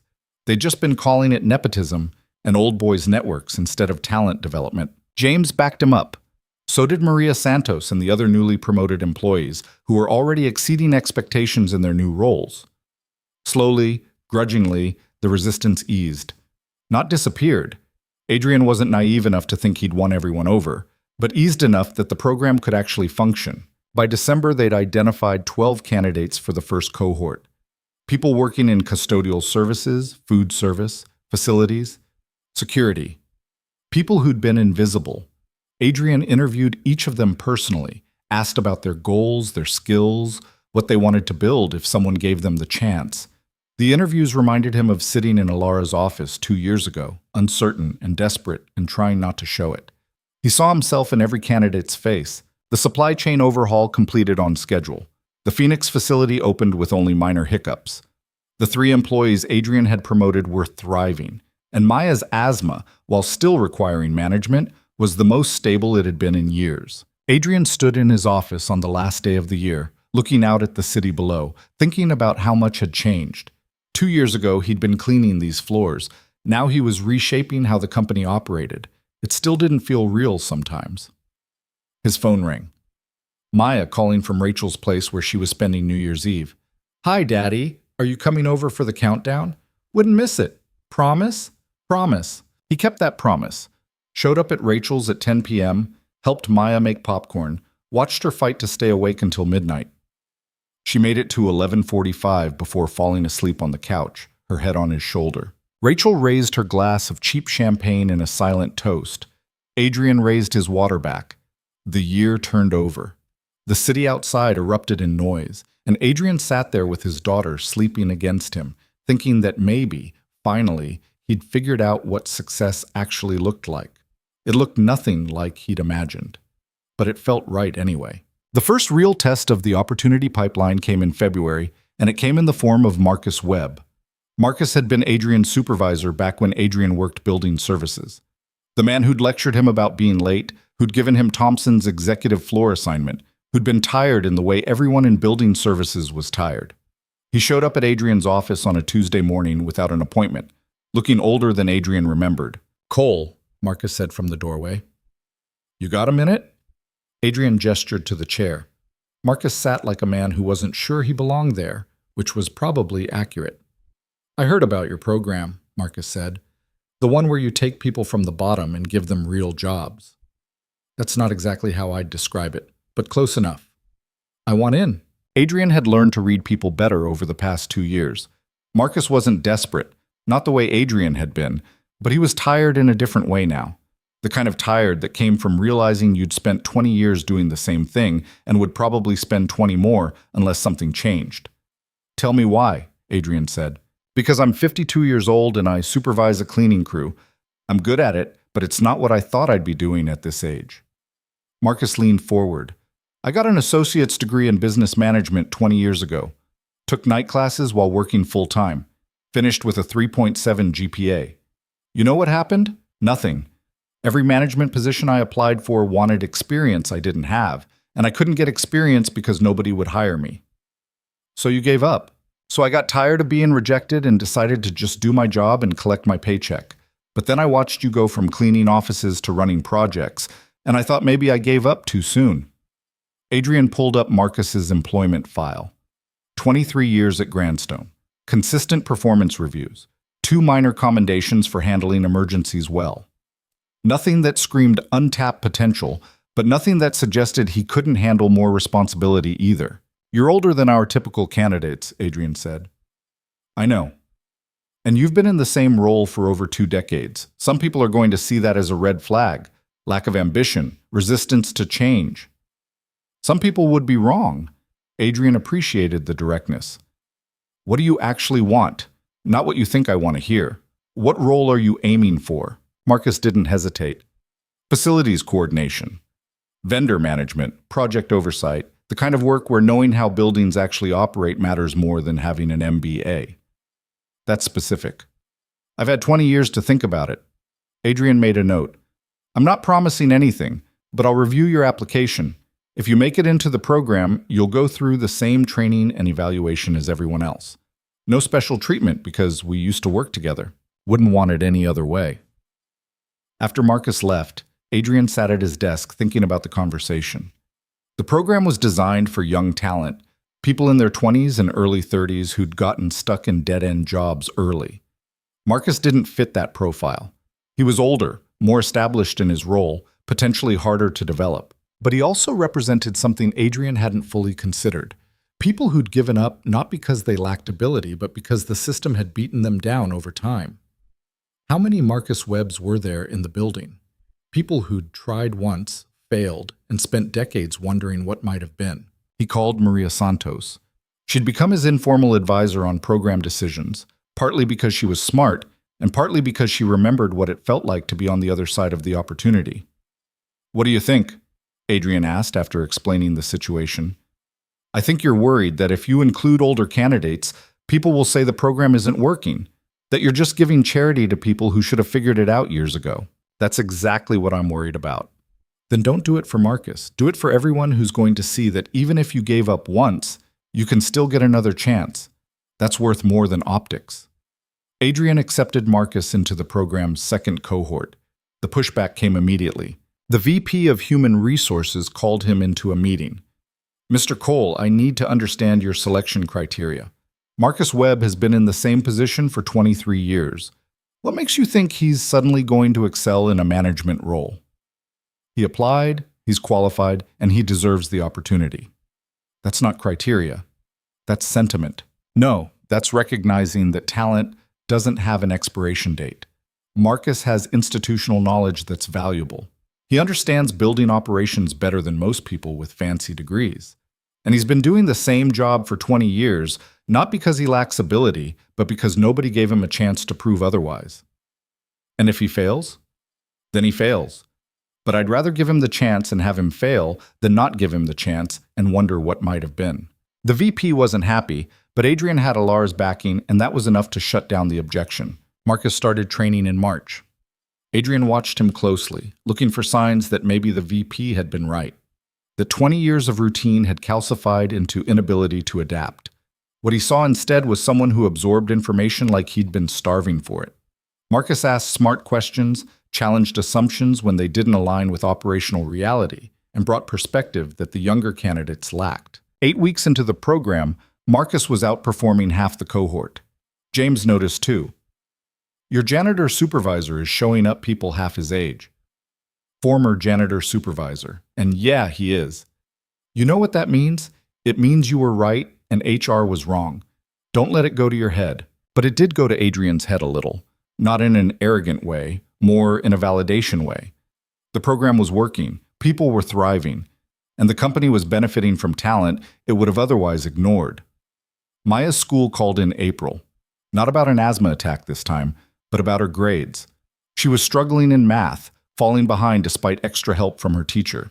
The school counselor suggested testing for a learning disability. Adrian sat in the counselor's office feeling like he'd failed at something fundamental. "I don't understand. She's always been good at math. We practice multiplication tables, she does her homework." "Sometimes these things don't show up until the material gets more abstract," the counselor said. "Fourth grade is when we start seeing learning differences that weren't obvious in earlier grades. It doesn't mean she's not smart. It means she learns differently." They scheduled the testing. Adrian explained it to Maya that night as gently as he could. "Am I stupid?" she asked. "No, you're incredibly smart. Your brain just processes some things differently, and we need to understand how so we can help you learn better." "Kids at school call me slow." Adrian felt something sharp and angry rise in his chest. "Who?" "It doesn't matter." "Maya, who's saying that?" She named 3 kids. Adrian made a note to talk to the teacher, then pushed that aside to focus on what mattered right now. "Listen to me. You are not slow. You're not stupid. Your brain works differently, and that's not a bad thing. Some of the smartest people in the world learn differently. We're going to figure this out together, okay? She nodded, but he could see the doubt in her eyes. The same doubt he'd carried for years. The feeling that you're not enough. That everyone else has figured out something you can't quite grasp. The testing revealed a learning disability in processing abstract mathematical concepts. Nothing severe, but enough to explain why fourth-grade math had become a struggle. The school set up an IEP, assigned additional support, suggested strategies for home. Adrian threw himself into helping her. They worked on math together every night, finding ways to make abstract concepts concrete.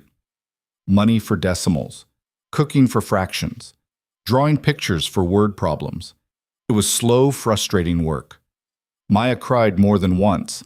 So did Adrian, though he waited until she was asleep. The work suffered, not catastrophically, but noticeably. Adrian missed a deadline for the first time in his career, showed up late to a meeting with department heads, forgot to review a critical budget proposal until James reminded him the day before it was due. Alara called him into her office on a Wednesday afternoon. "What's going on?" Adrian explained. The learning disability, the extra support Maya needed, the time it was taking, the guilt he felt about letting work slip while also feeling guilty about not spending even more time with Maya.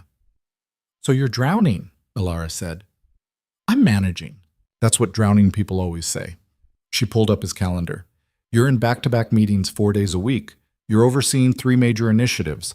You're running a program that's expanding faster than we planned. And now you're spending 2 hours every night teaching 4th-grade math. Something has to give." "I can handle it." "Cole, I'm going to tell you something I learned the hard way. You can handle anything. That doesn't mean you should. The question isn't whether you can survive this pace. It's whether you can sustain it without destroying yourself or failing the people who matter most." Adrian was quiet. Alara continued. "I'm assigning James to take over 2 of your initiatives, temporarily, until Maya's situation stabilizes and you've figured out a sustainable routine. The opportunity pipeline stays with you because that's your project and nobody else can run it the way you do. But the rest? Delegate it.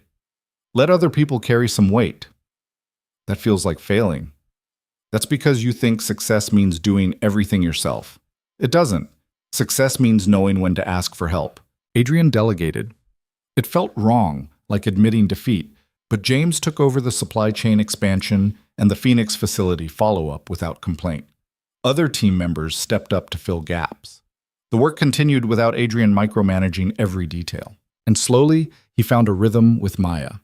They still worked on math every night, but he stopped treating it like a project with measurable KPIs and started treating it like time with his daughter. Some nights they made progress. Some nights they just did easier work and called it a win. The pressure eased. Maya's confidence started rebuilding.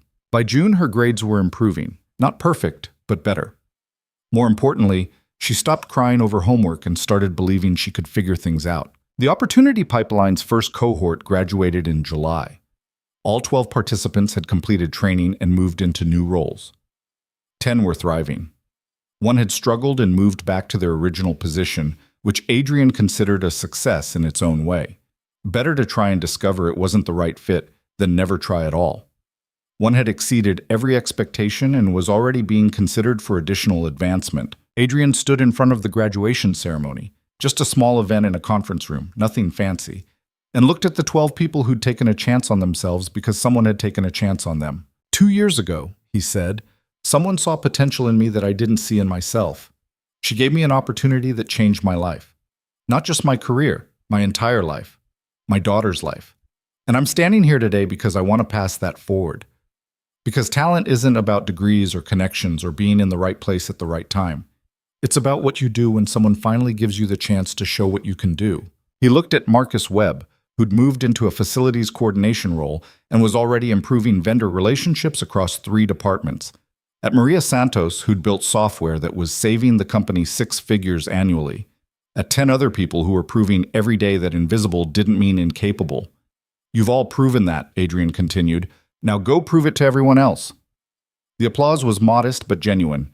After the ceremony, Marcus approached him. "Thank you," Marcus said. "I know I was a gamble." "You weren't a gamble, you were a sure thing that nobody else noticed." "Still, thank you." They shook hands. Adrian wondered if this was how Alara had felt watching him succeed. The strange mix of pride and vindication and hope that maybe the system could be better than it was. August brought Maya's 9th birthday and a vacation to the coast. 2 weeks of beach, bad sunburns, and teaching Maya to body surf. Adrian's phone stayed in the hotel safe except for emergencies. The emergencies never came. The world continued without him checking email every hour. On the last day, Maya built an elaborate sandcastle with Rachel's help while Adrian watched from a beach chair. She was brown from the sun, her hair lightened to an almost blonde, looking healthier than she had in years. The asthma was controlled. The learning disability was managed. She was just a kid being a kid. "Daddy," she called, "come help with the moat." He joined them. They dug a trench around the castle, tried to fill it with seawater, watched it drain into the sand. Maya declared it a work in progress and immediately started planning improvements for next year. "Next year," she said confidently, like it was a certainty that they'd be back, that this wasn't a one-time thing but a tradition they were building. Adrian looked at Rachel over Maya's head. She smiled and nodded. "Yeah, next year." They returned to find the company in minor chaos. A competitor had launched an aggressive expansion, several key clients were shopping for alternatives, and the executive team was in full strategic planning mode. Adrian walked into a meeting on his first day back to find everyone looking stressed in the specific way that meant the pressure was coming from above. Alara laid out the situation. "We need to cut costs by 15% across all departments while maintaining service quality. Every department head needs to submit proposals by end of month." 15%. Adrian did the math in his head. That meant layoffs. It always meant layoffs. After the meeting, he caught James in the hallway. "How bad is this going to be?" "Bad? We're looking at probably 40 positions cut company-wide. Maybe more if departments can't find other savings. Operations? Maybe 6 to 8 positions. I'm working on the numbers now." Adrian felt sick. The opportunity pipeline had placed 12 people in new roles. Those were the newest hires, the least protected by seniority. They'd be the first to go. He spent the next week running scenarios. Every model came back the same. There was no way to cut costs by 15% without eliminating positions, and the newest positions were the most vulnerable. He could try to protect his people, but that meant deeper cuts elsewhere. Someone was going to lose their job no matter what he did. The department head meeting to review proposals was brutal. Every presentation was an exercise in justifying why their people deserved to keep their jobs more than other people. Adrian had spent years in buildings watching the invisible people do the work nobody noticed. Now he was sitting in a room deciding which of those people would become even more invisible, unemployed, erased from the company like they'd never existed. When his turn came, Adrian presented his proposal. 8 position eliminations, 4 of them from the Opportunity Pipeline program. He'd tried every alternative, and this was the best he could do while maintaining operational effectiveness. Alara reviewed the numbers without expression. "These 4 from your program, they've been here less than a year." "Yes." "And you're recommending they be cut?" "I'm recommending they be cut instead of cutting people with families, mortgages, longer tenure. It's not fair, but nothing about this is fair." The VP of Finance jumped in. "This is exactly what we worried about with your program. We invested in training these people, and now we're eliminating them before we see any return." "You want to talk about return?" Adrian's voice was sharper than he intended. "Maria Santos built software that saved us $600,000 last year. Marcus Webb renegotiated vendor contracts that are saving us $200,000 annually. The program has already paid for itself 3 times over. We're not cutting these people because they failed. We're cutting them because the company made bad strategic decisions, and now the newest hires pay the price." "That's not fair," the VP said. "I just said nothing about this is fair. But don't pretend this is about performance or return on investment. This is about seniority and politics and the fact that it's easier to cut people who haven't been here long enough to have allies." The room went quiet. Adrian realized he'd just torpedoed his own political capital, but he was too angry to care. Alara finally spoke. "Cole, you're not wrong. You're also not helping. Everyone in this room is trying to make impossible decisions with no good options. If you have an alternative that preserves headcount while meeting our cost reduction targets, I'm listening. If not, we move forward with the proposals we have." Adrian didn't have an alternative. Nobody did. The cuts were announced the following week. Company-wide, 47 positions eliminated. Operations lost 7, including 3 from the opportunity pipeline. Adrian had to personally deliver the news to 2 of them. Maria Santos was spared because her software was too valuable. Marcus Webb was spared because his vendor relationships were critical. But 2 others, people who'd trusted Adrian when he'd promised them opportunity, were let go with 2 weeks severance and a form letter thanking them for their service. Adrian sat in his office after the notifications went out, staring at nothing. His door was closed, but he could hear the sounds of people packing up, saying goodbyes, processing the sudden end of something they'd been building. James knocked and entered without waiting for permission. "You look like hell." "I feel worse than I look." "You did the best you could." "Everyone knows that." "The people who lost their jobs don't know that. They know they trusted me and now they're unemployed." James sat down. "You want to know what I learned about leadership? You're going to make decisions that hurt people. That's the job. The question is whether you make those decisions for good reasons or bad ones. You made them for good reasons. That doesn't make them painless, but it makes them right. Doesn't feel right. It's not supposed to. The day it feels right is the day you should quit." Adrian went home that night and hugged Maya longer than usual. She pulled back, looking concerned. "What's wrong?" "Work stuff. Nothing you need to worry about." "Did something bad happen?" He thought about lying, decided she deserved better. "Yeah, some people lost their jobs today, and I had to tell them. It was hard." "Were they bad at their jobs?" "No, they were good. We just couldn't afford to keep everyone." Maya processed this. "That's not fair." "No, it's not. Are you going to lose your job?" "No, baby. I'm okay." She hugged him again. "Good. I don't want you to be sad." But he was sad. Sad and angry and frustrated at a system that measured success in quarterly earnings and cost reductions instead of the actual human impact of those numbers. He'd spent 2 years building something that mattered, and in 1 week, a chunk of it had been dismantled because of strategic decisions made by people who'd never met the people affected. The opportunity pipeline continued, but the energy was different. Candidates were more cautious, more aware that opportunity came with risk. The promise of advancement was tempered by the knowledge that advancement didn't mean security. Some people decided the risk wasn't worth it and stayed in their current roles. Adrian couldn't blame them. By October, the company's financial situation had stabilized. The competitors' expansion had been overly aggressive, and they were already walking back some of their initiatives. Voss Industries regained lost clients and picked up new ones. The quarterly earnings report showed growth. The CEO, whose decisions had necessitated the cuts, was praised for decisive leadership. Nobody mentioned the 47 people who'd lost their jobs to make those numbers work. Adrian was in a strategy meeting when Alara dropped the news that the company was planning to rehire for some of the eliminated positions. The cost savings had worked, the crisis was over, and they needed to rebuild capacity. "How many positions?" someone asked. "Approximately 30 across all departments." Adrian felt something cold in his chest. "When were these positions approved?" "Last week." "Why?" "Because we cut 47 people 2 months ago. Now we're hiring back 30, which means we destroyed people's lives for 2 months of cost savings." The room went uncomfortable quiet. The CFO spoke carefully. "The financial situation has changed. When we made the cuts, they were necessary based on available information." "Were they?" "Because from where I'm sitting, it looks like we panicked, and now we're scrambling to undo the damage. And the people we cut? Some of them have already moved, found new jobs, relocated, rebuilt their lives. We can't just undo that." "Nobody's suggesting we can undo it," Alara said. "We're suggesting we rehire where appropriate and rebuild moving forward." "By hiring new people instead of reaching out to the ones we cut?" "In some cases, yes.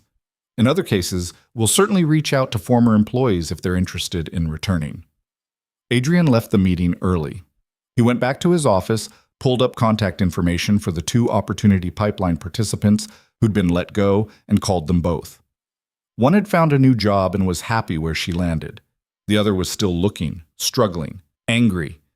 "You told me I had a future here," the man said, "that this was my chance to build something. I know I was wrong, or I was right, and then circumstances changed and I couldn't protect you. Either way, I failed you." "Yeah, you did." "We're rehiring. Your old position might be available if you want it." Silence. Then, "I don't know if I trust that. What happens the next time the company needs to cut costs? I'm the new guy again, and I'm gone again." I can't promise that won't happen. Then thanks, but I'll keep looking elsewhere. At least I'll know where I stand. Adrian couldn't argue with that logic. He approached Alara the next day with a proposal. If we're rehiring, I want to prioritize people we cut. Reach out to every single person. Offer them their position back or equivalent alternatives. Make it right. Some of them won't come back. Then at least we tried. At least we acknowledged that cutting them was a mistake. It wasn't a mistake. It was necessary at the time. Then call it regrettable. Call it unfortunate. Call it whatever corporate language makes it palatable. But reach out to them before we hire strangers to replace them. Alara agreed. HR sent offers to all 47 former employees. 17 came back. 30 had moved on, either to new jobs or new cities, or new lives that didn't include Voss Industries. Adrian counted that as a partial victory. 17 people got their jobs back. 30 were gone forever because the company had made a strategic decision based on fear rather than facts. He mentioned this to James one afternoon over coffee. James shrugged. Welcome to corporate leadership. You're going to make decisions you hate. You're going to do things that keep you up at night. The question is whether you quit or whether you try to make it better next time. What if there's not a next time? What if I just make it worse? Then you make it worse. But I've watched you for 3 years now. You don't make things worse. You make them better, even when better still isn't good enough. Maya turned 9.5 in November, which she insisted was an important milestone worthy of celebration. Adrian took her out for dinner at her favorite restaurant, just the two of them. How's school? He asked. Better. Math is still hard, but I'm getting it, and I'm in advanced reading now. That's amazing. Mrs. Patterson says I have strong analytical skills, whatever that means. Adrian smiled. It means you're smart and you think about things carefully. Like you. Better than me. They ate in comfortable silence for a while. Then Maya said, Daddy, are you happy? It was the same question she'd asked years ago, and Adrian still didn't have a simple answer. Most of the time, he said, work is hard and sometimes things happen that make me sad or angry, but when I'm with you, yeah, I'm happy. Good, she stabbed at her pasta. Because I worry about you sometimes. You don't need to worry about me.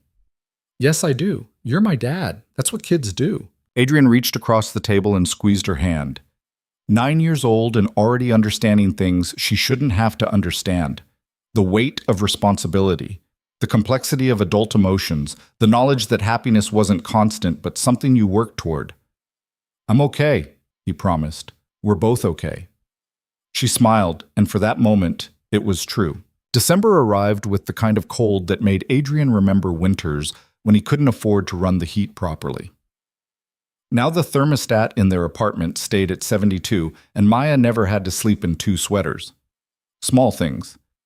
Everything was built on small things that added up to a life that felt almost stable. Almost. The Opportunity Pipeline's 3rd cohort started training just as the company announced record profits for the year.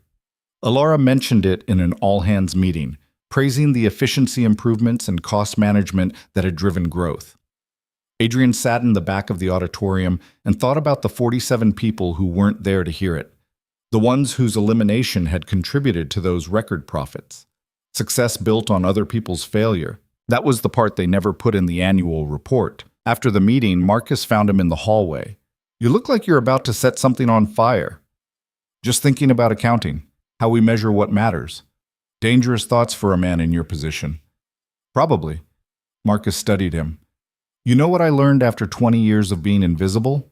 The system doesn't change because people feel bad about it. It changes because someone inside the system decides to break the rules in ways that matter. That's cryptic advice. It's the only kind worth giving.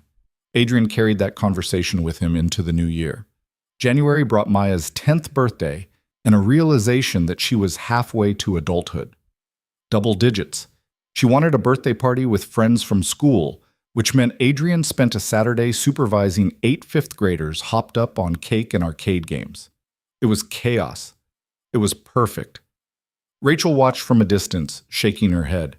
You're getting soft in your old age. I'm 35, ancient and soft. Look at you, volunteering to deal with children who aren't yours. It makes Maya happy. See? Soft. But she was smiling when she said it. and Adrian knew she meant it as a compliment. He'd changed. The edges that desperation had sharpened had worn smooth. Not weak, just different. He still worked hard, still pushed himself, but the frantic energy that had defined his early days at Voss Industries had settled into something more sustainable. February brought an unexpected opportunity. One of the company's major clients was opening a new facility in Denver and wanted Voss Industries to handle the entire operational setup. Full systems design, implementation, and ongoing management. It was a massive project, worth millions, and Alara wanted Adrian to lead it. "This is bigger than anything you've handled," she said during their meeting. 6 months of intensive work, probably some travel to Denver, coordination across multiple departments. It's a resume maker, the kind of project that gets you noticed at the executive level. "What about the pipeline program?" "Maria can cover it while you're focused on Denver. She knows the program well enough." Adrian thought about 6 months of intensive work, travel, time away from Maya, the exact pattern he'd been trying to avoid. "Can I think about it?" "You've learned to negotiate. I'm proud and annoyed." Alara leaned back. "Yes, you can think about it. But Cole, opportunities like this don't come often. If you turn it down, someone else will take it, and you'll watch them get the credit." "I'm aware of how it works." "Are you?" "Because sometimes I think you're so focused on avoiding your past mistakes that you're creating new ones. You can be a good father and still advance your career. They're not mutually exclusive." "I know that." "Do you?" "Because from where I'm sitting, you've plateaued. You're doing good work, but you're playing it safe. And safe is fine if that's what you want. But I didn't invest in you because I thought you'd be fine. I invested because I thought you'd be exceptional." The words stung because they were partially true. Adrian had found a comfortable middle ground, and maybe he'd been camping there too long. Comfortable wasn't the same as satisfied. He'd been so focused on not repeating his burnout that he'd stopped pushing forward entirely. He talked to Maya about it that night after dinner, explained the project, the opportunity, what it might mean for travel and time away. "How long would you be gone?" she asked. "Probably a few trips, maybe a week at a time, maybe shorter. I don't know yet." She was quiet, pushing food around her plate. "Would you miss my soccer season?" "Some games, probably. Not all of them." "Which ones?" "I don't know yet, Maya. I haven't decided if I'm even taking the project." "But you want to." It wasn't a question. She'd learned to read him the way he'd learned to read her breathing patterns, the subtle changes that indicated something brewing beneath the surface. "Yeah," he admitted, "I do. But not if it means letting you down." "You're not letting me down by working. You let me down when you work so much that you forget about me. There's a difference." 10 years old and already wiser than he'd been at 30. Adrian reached across the table and squeezed her hand. "When did you get so smart?" "I've always been smart. You just notice more now." He took the Denver project, but he set conditions. No trips longer than 4 days, no travel during Maya's birthday or any major school events. And Maria would handle not just the pipeline program, but also serve as his backup for any Denver emergencies that conflicted with Maya's needs. Alara agreed to all of it without argument, which made Adrian suspect she'd been testing whether he'd learned to set boundaries. The project was everything she'd promised. Complex, high stakes, and absolutely consuming. Adrian spent March designing systems, coordinating with Denver contractors, and managing the political complications of multiple departments, all claiming authority over different aspects of the work. His first trip to Denver was 4 days in early April, and he called Maya every night from his hotel room. "How's it going?" she asked on the second night. "Good. Busy. How was school?" "Fine. We're doing fractions in math. I actually understood today's lesson." "That's great, baby girl. Rachel took me to practice. I scored a goal during scrimmage. I'm sorry I missed it." "It's okay. There'll be other goals." Her easy acceptance made him feel worse somehow.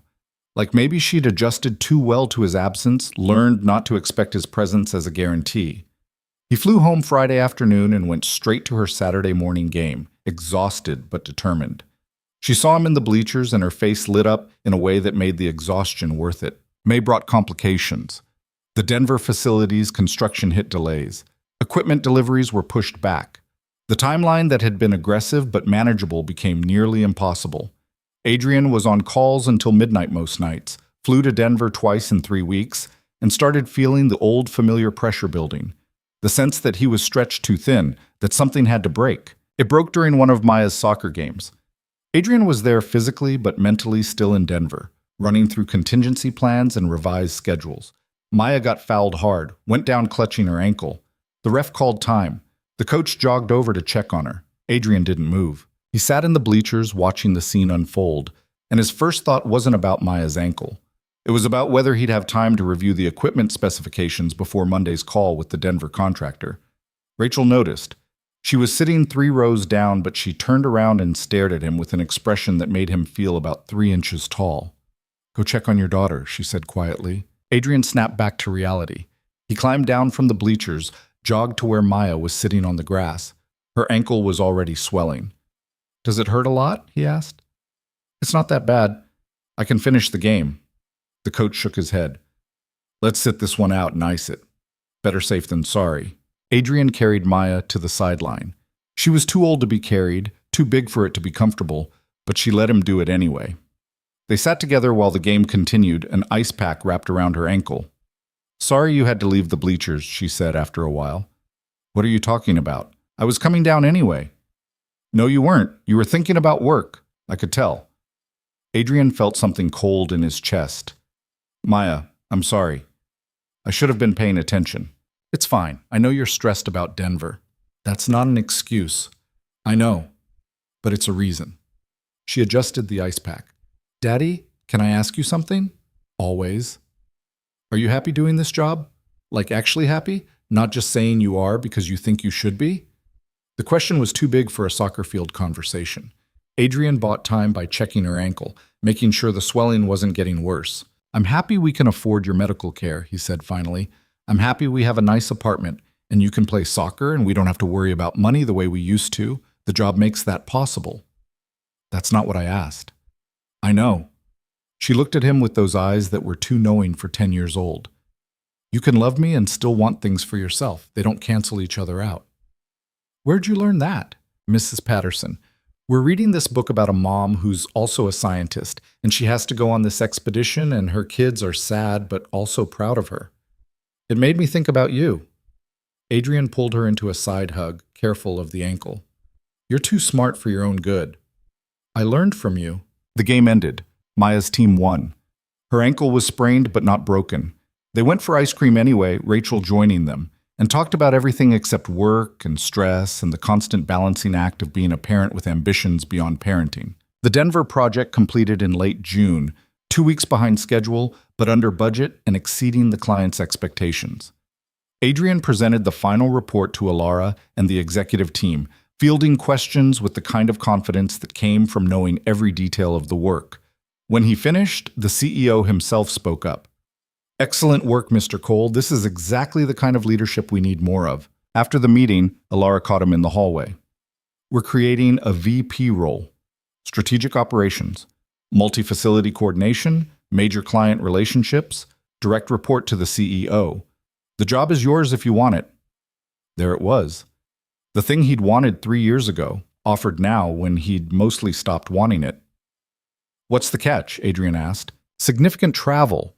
Probably 20% of your time on the road, and the expectation that you're available for crises regardless of what else is happening.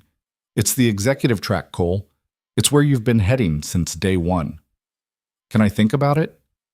"You have a week, but I need you to really think about it. Not just whether you can do the job, but whether you want to. Because if you take it and then quit in 6 months because it's too much, that damages both of us." Adrian took the job description home, read it thoroughly, made lists of pros and cons like he was still in training instead of being offered a position 3 levels above where he'd started. The money was substantial. The responsibility was exciting. The travel was manageable if he planned carefully. But he thought about that moment at Maya's soccer game, the moment when his daughter was hurt and his first thought was about work.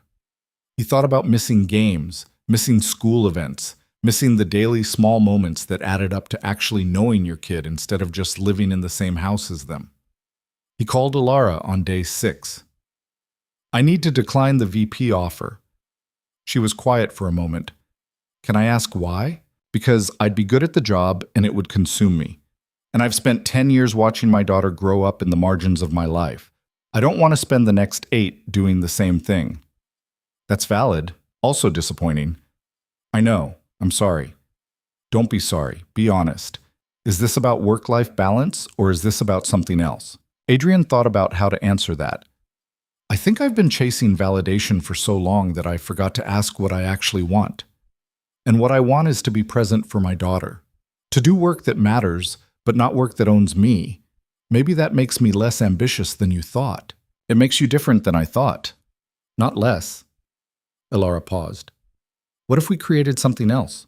A role that uses your skills but respects your boundaries. I'm not talking about demotion or charity. I'm talking about building a position around what you're actually good at. Which is seeing people, developing systems, making things work better without burning everyone out in the process. What if your job was to do that across the entire company?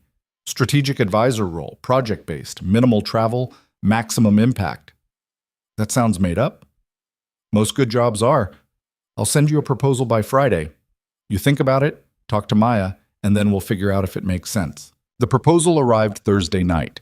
Senior Advisor for Operational Excellence. No direct reports, but influence across all departments. Project selection based on impact rather than urgency. Salary comparable to VP level, but with explicit boundaries around time and availability. It was exactly what Adrian had needed 3 years ago, but hadn't known how to ask for. He showed it to Maya over breakfast Friday morning. She read it carefully, her 10-year-old brain processing the corporate language with surprising competence. This means you'd still work a lot. Yeah, probably, but I'd control which projects I work on and when. Would you miss my games? Some of them, maybe, but fewer than the VP job, and I'd never miss the important ones. They're all important to me. Adrian felt that land. You're right, they are. What if I promised that I'd be at every game that doesn't conflict with something critical, and if there's ever a conflict, we talk about it first and decide together whether it's worth missing? Maya considered this. What counts as critical? Client emergency, system failure, something that would hurt the company or hurt people if I don't handle it. Not just important meeting? Not just important meeting. She set down the proposal. Then I think you should take it. But Daddy, if you break this promise, I'm going to be really mad. Not sad, mad. Fair enough? Fair. He accepted the position. Started July 1st with a clear mandate and even clearer boundaries. The first project he took on was restructuring the Opportunity Pipeline program. It had been successful, but it was still small, still vulnerable to budget cuts and leadership skepticism. Adrian spent 3 months building a business case for expansion, documenting outcomes, proving that investing in invisible talent generated measurable returns. The proposal he presented to the executive team in October was comprehensive. Expand the program from 12 candidates per year to 30. Create formal partnerships with community colleges for additional training. Establish mentorship systems pairing new candidates with successful graduates. Most importantly, protect the program with dedicated funding that couldn't be eliminated during cost-cutting initiatives. The CFO pushed back. This is an expensive commitment with uncertain returns. The returns aren't uncertain, Adrian said. We have 3 years of data showing that pipeline graduates have better retention rates, higher performance metrics, and stronger loyalty than traditional hires. They cost less to recruit, stay longer, and produce more. The only uncertainty is whether we're willing to invest in people who don't fit traditional molds. That sounds like sentiment, not strategy. It's both. The sentiment is that people deserve opportunities regardless of where they started. The strategy is that untapped talent is cheaper and more effective than competitive recruitment for proven talent. We can feel good about it and make money from it. Those aren't mutually exclusive. The proposal passed. The pipeline program tripled in size. Adrian spent the next 6 months building the infrastructure to support it, recruiting mentors, establishing training protocols, and watching more invisible people become visible. Marcus Webb was promoted to Director of Facilities Management that November. Maria Santos launched her own operational software division within the company. The 2 people who'd been cut and then rehired both advanced to senior positions. Every success felt like validation. Every advancement proved that the system could work differently if someone was willing to break the default patterns. Maya turned 11 in January and announced she wanted to be a doctor. Not just any doctor, a pulmonologist specializing in pediatric asthma. She'd been researching it for months, interviewing her own doctors, understanding the science of the condition that had defined so much of her childhood. "That's a lot of school," Adrian said when she told him. "I know. College, medical school, residency, fellowship. Dr. Martinez explained it all. It's like 14 years of training after high school. That's a long time." "So, you didn't go to college until you were 32 and look at you now." The comment hit him sideways. He'd never thought about it that way, that his unconventional path might be inspiration rather than embarrassment. "Fair point," he said. "Besides, I want to help kids like me, kids whose parents can't afford treatment, who have to ration medication, who miss school because they can't breathe. I know what that feels like. I want to fix it." Adrian looked at his daughter, 11 years old and already understanding her purpose with more clarity than most adults ever achieved. He thought about the scared 7-year-old who used to wheeze through the night while he lay awake calculating whether they could afford the next refill. That girl had become this determined young person who wanted to prevent other kids from going through the same fear. "You're going to be an amazing doctor," he said. "I know, but I'm going to need help with the math parts." They both laughed. Her learning disability had been managed, but not eliminated. She still struggled with abstract concepts, still needed extra support, but she'd learned to work around it, to find strategies that worked for her brain, to advocate for herself when she needed help. Watching her navigate that had taught Adrian more about resilience than any professional challenge ever had. Spring brought news that Voss Industries was acquiring a smaller competitor. The integration would be complex, requiring operational restructuring across multiple facilities. Alara asked Adrian to lead the integration planning, which meant 4 months of intensive work coordinating across companies, managing politics, and designing systems that would actually function after the merger. He almost said no. The project was huge and would consume most of his bandwidth, but it was also exactly the kind of systems-level challenge he was best at, and turning it down felt like retreating rather than maintaining boundaries. Maya solved the problem for him. "Take it, but we make a deal. You work as much as you need to for this project, and then when it's done, we take a real vacation. 2 weeks, no work, somewhere neither of us has been before." "Deal. Where do you want to go?" "Japan. I want to see Tokyo and maybe visit some medical research facilities." "You're 11 and you want to visit medical research facilities?"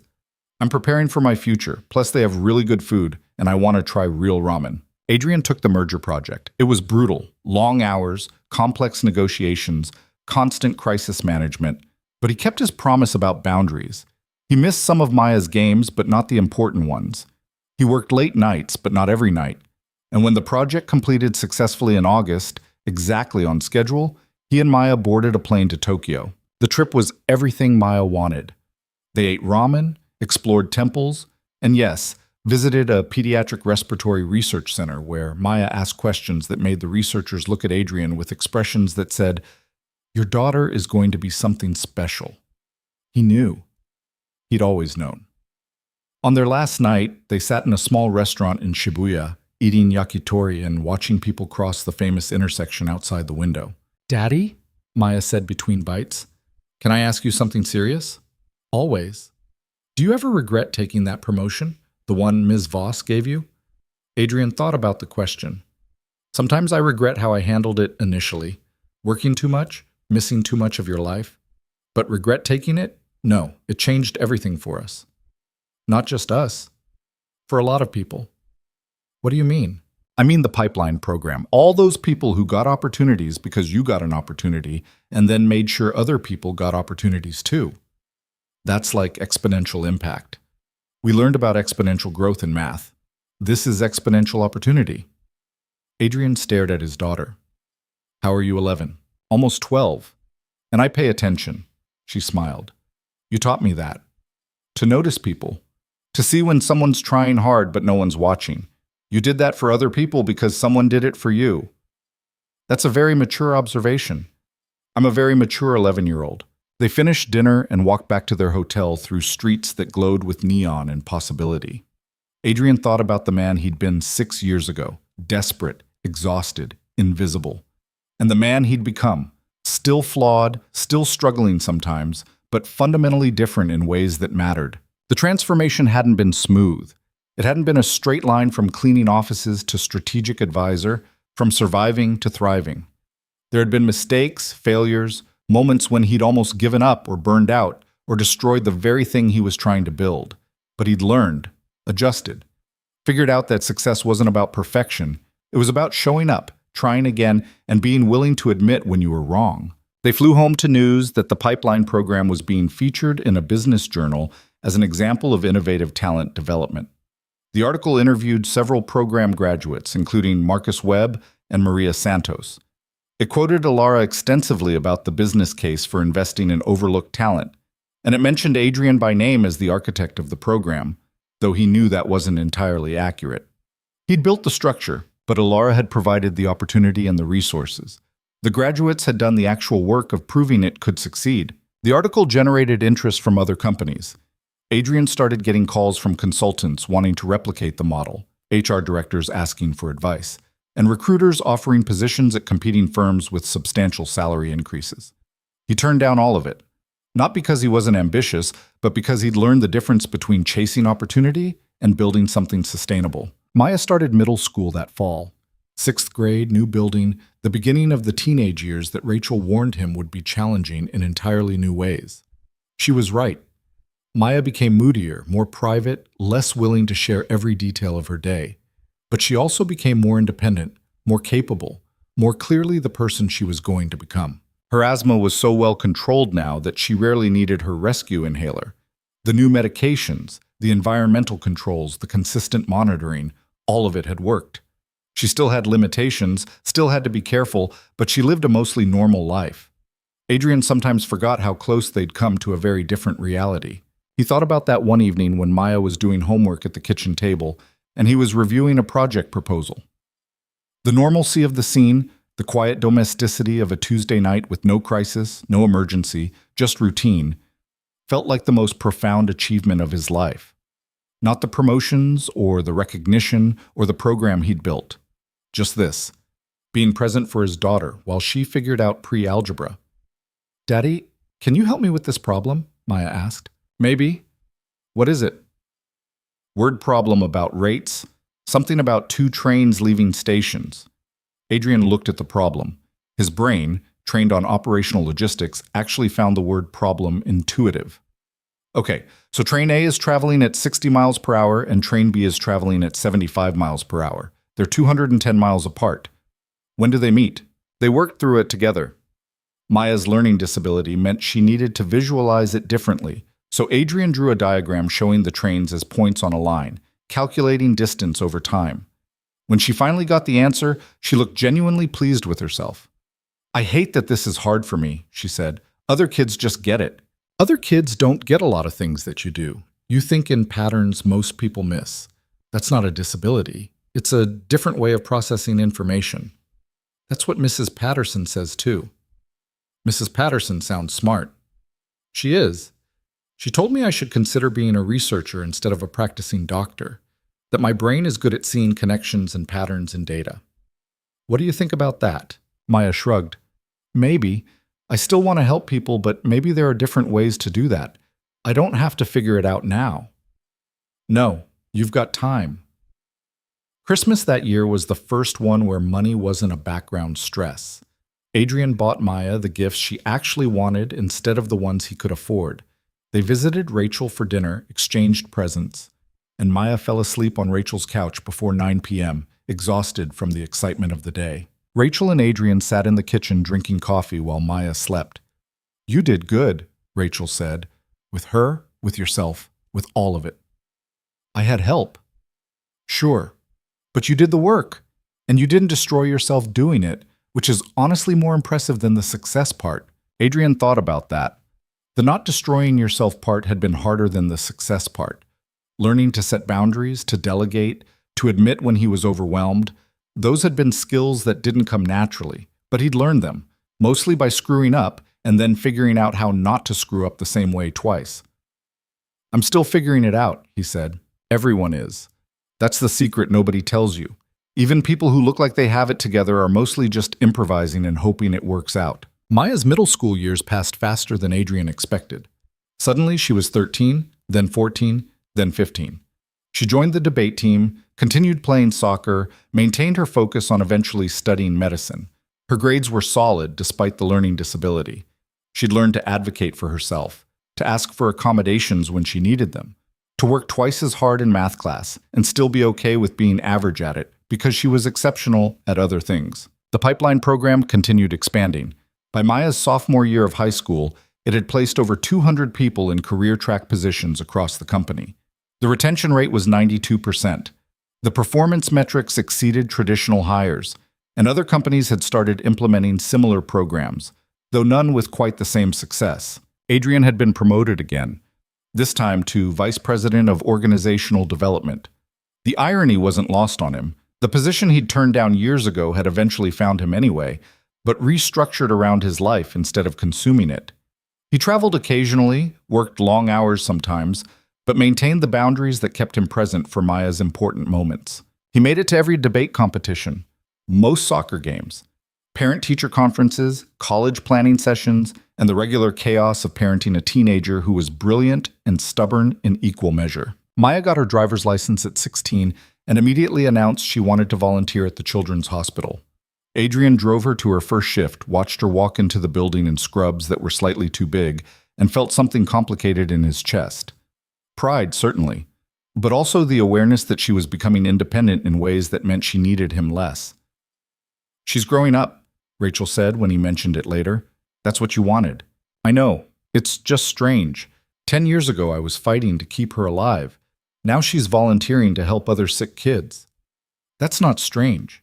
That's exactly right. You gave her a stable life and she's using it to help others. That's the whole point." Maya applied to colleges in the fall of her senior year. She focused on schools with strong pre-med programs and research opportunities.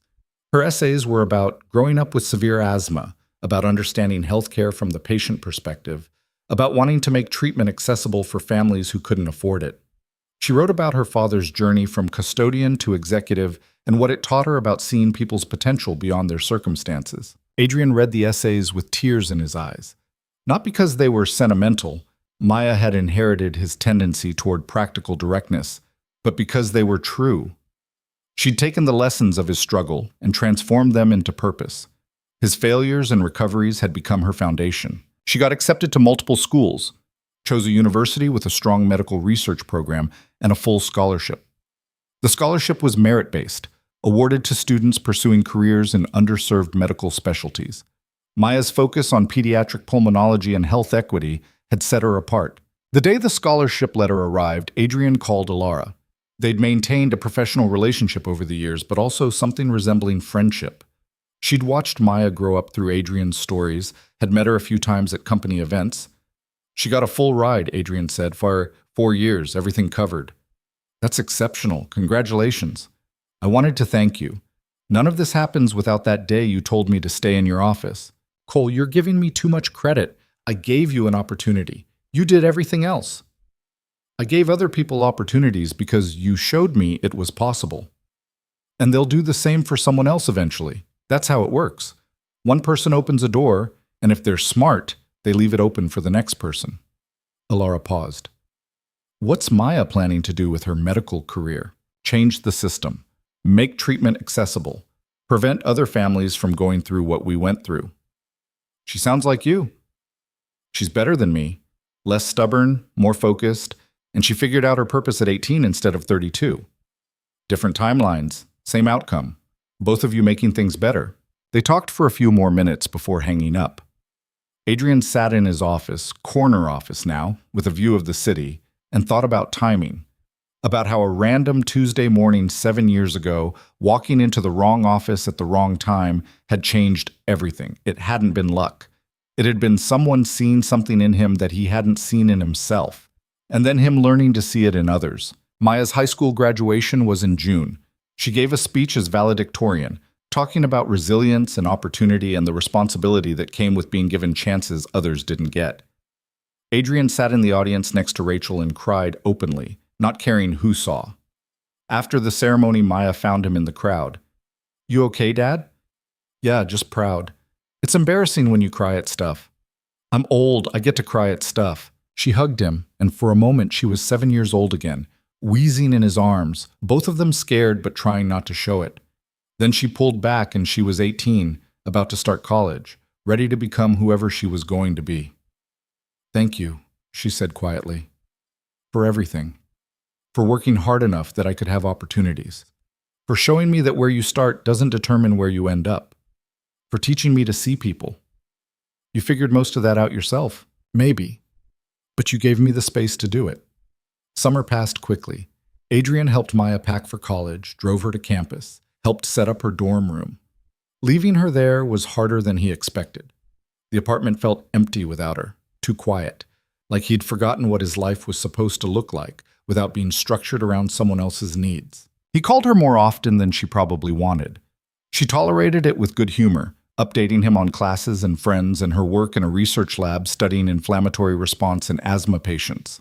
She was already thinking about medical school applications, planning 4 years ahead with the kind of focus Adrian recognized from looking in the mirror. The Pipeline program's 10th anniversary was celebrated with a company-wide event. Over 300 graduates attended. They'd gone on to roles across every department, management, technical positions, creative roles. One had even been promoted to director level.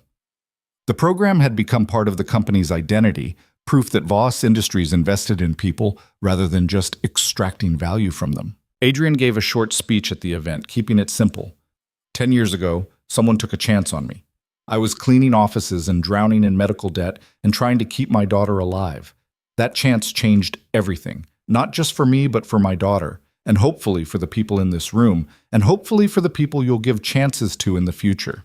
That's how it works. One opportunity multiplies. One person seeing another person's potential creates exponential change. So thank you for proving that investing in people isn't charity. It's the smartest thing a company can do.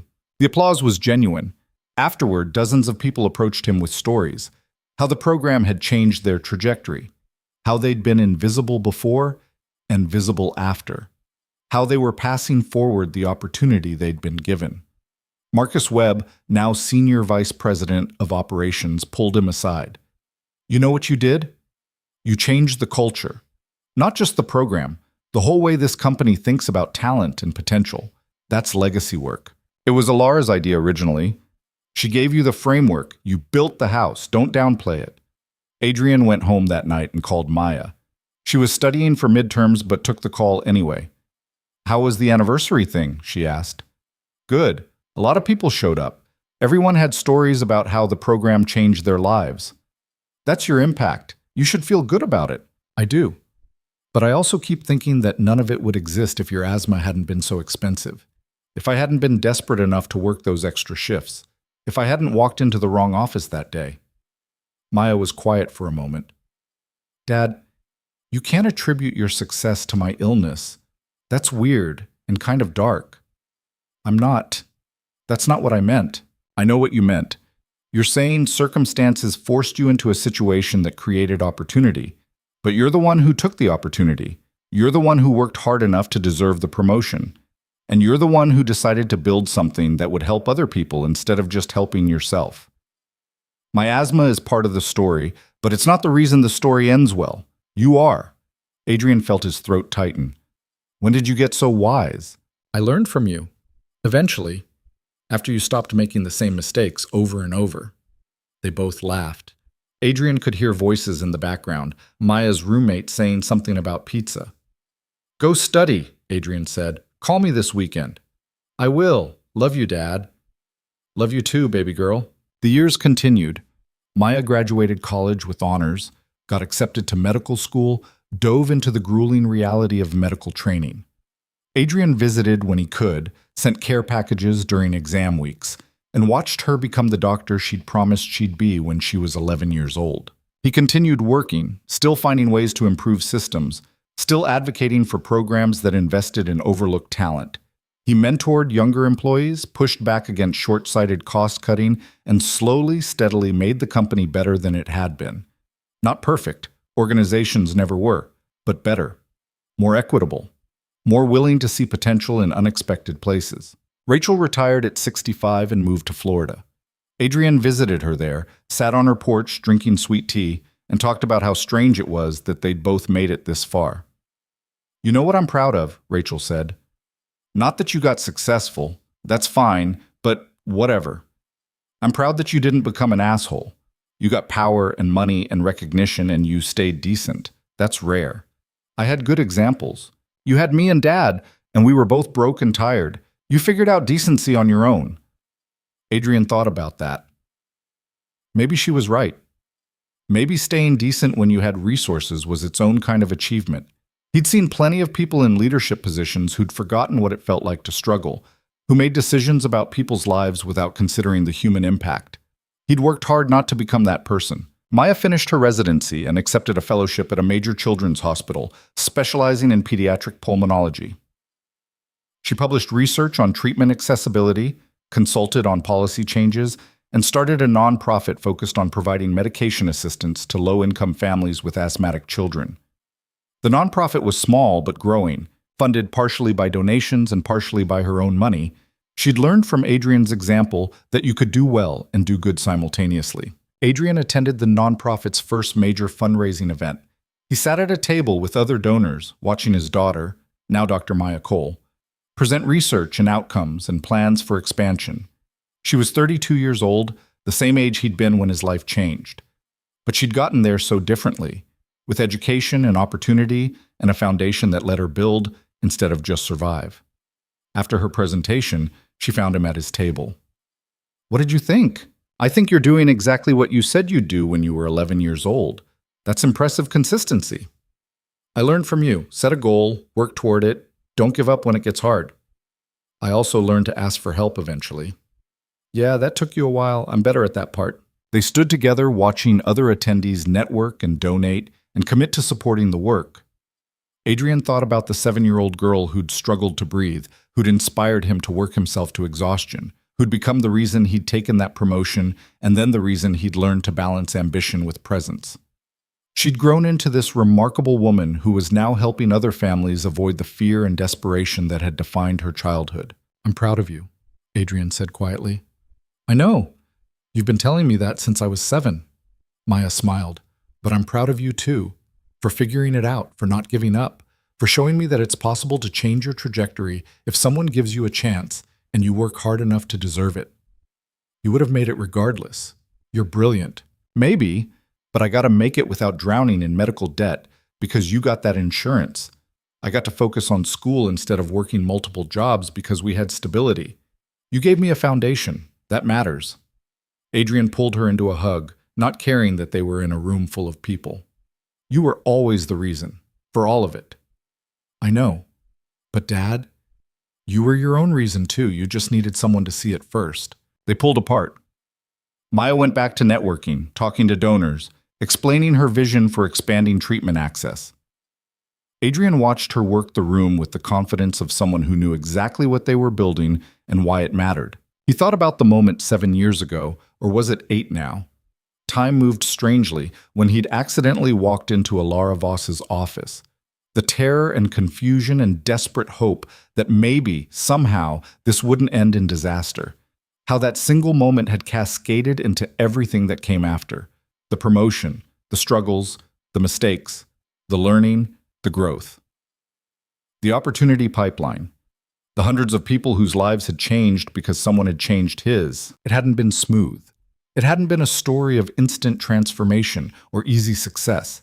There had been failures and breakdowns and moments when he'd almost destroyed the very thing he was trying to build.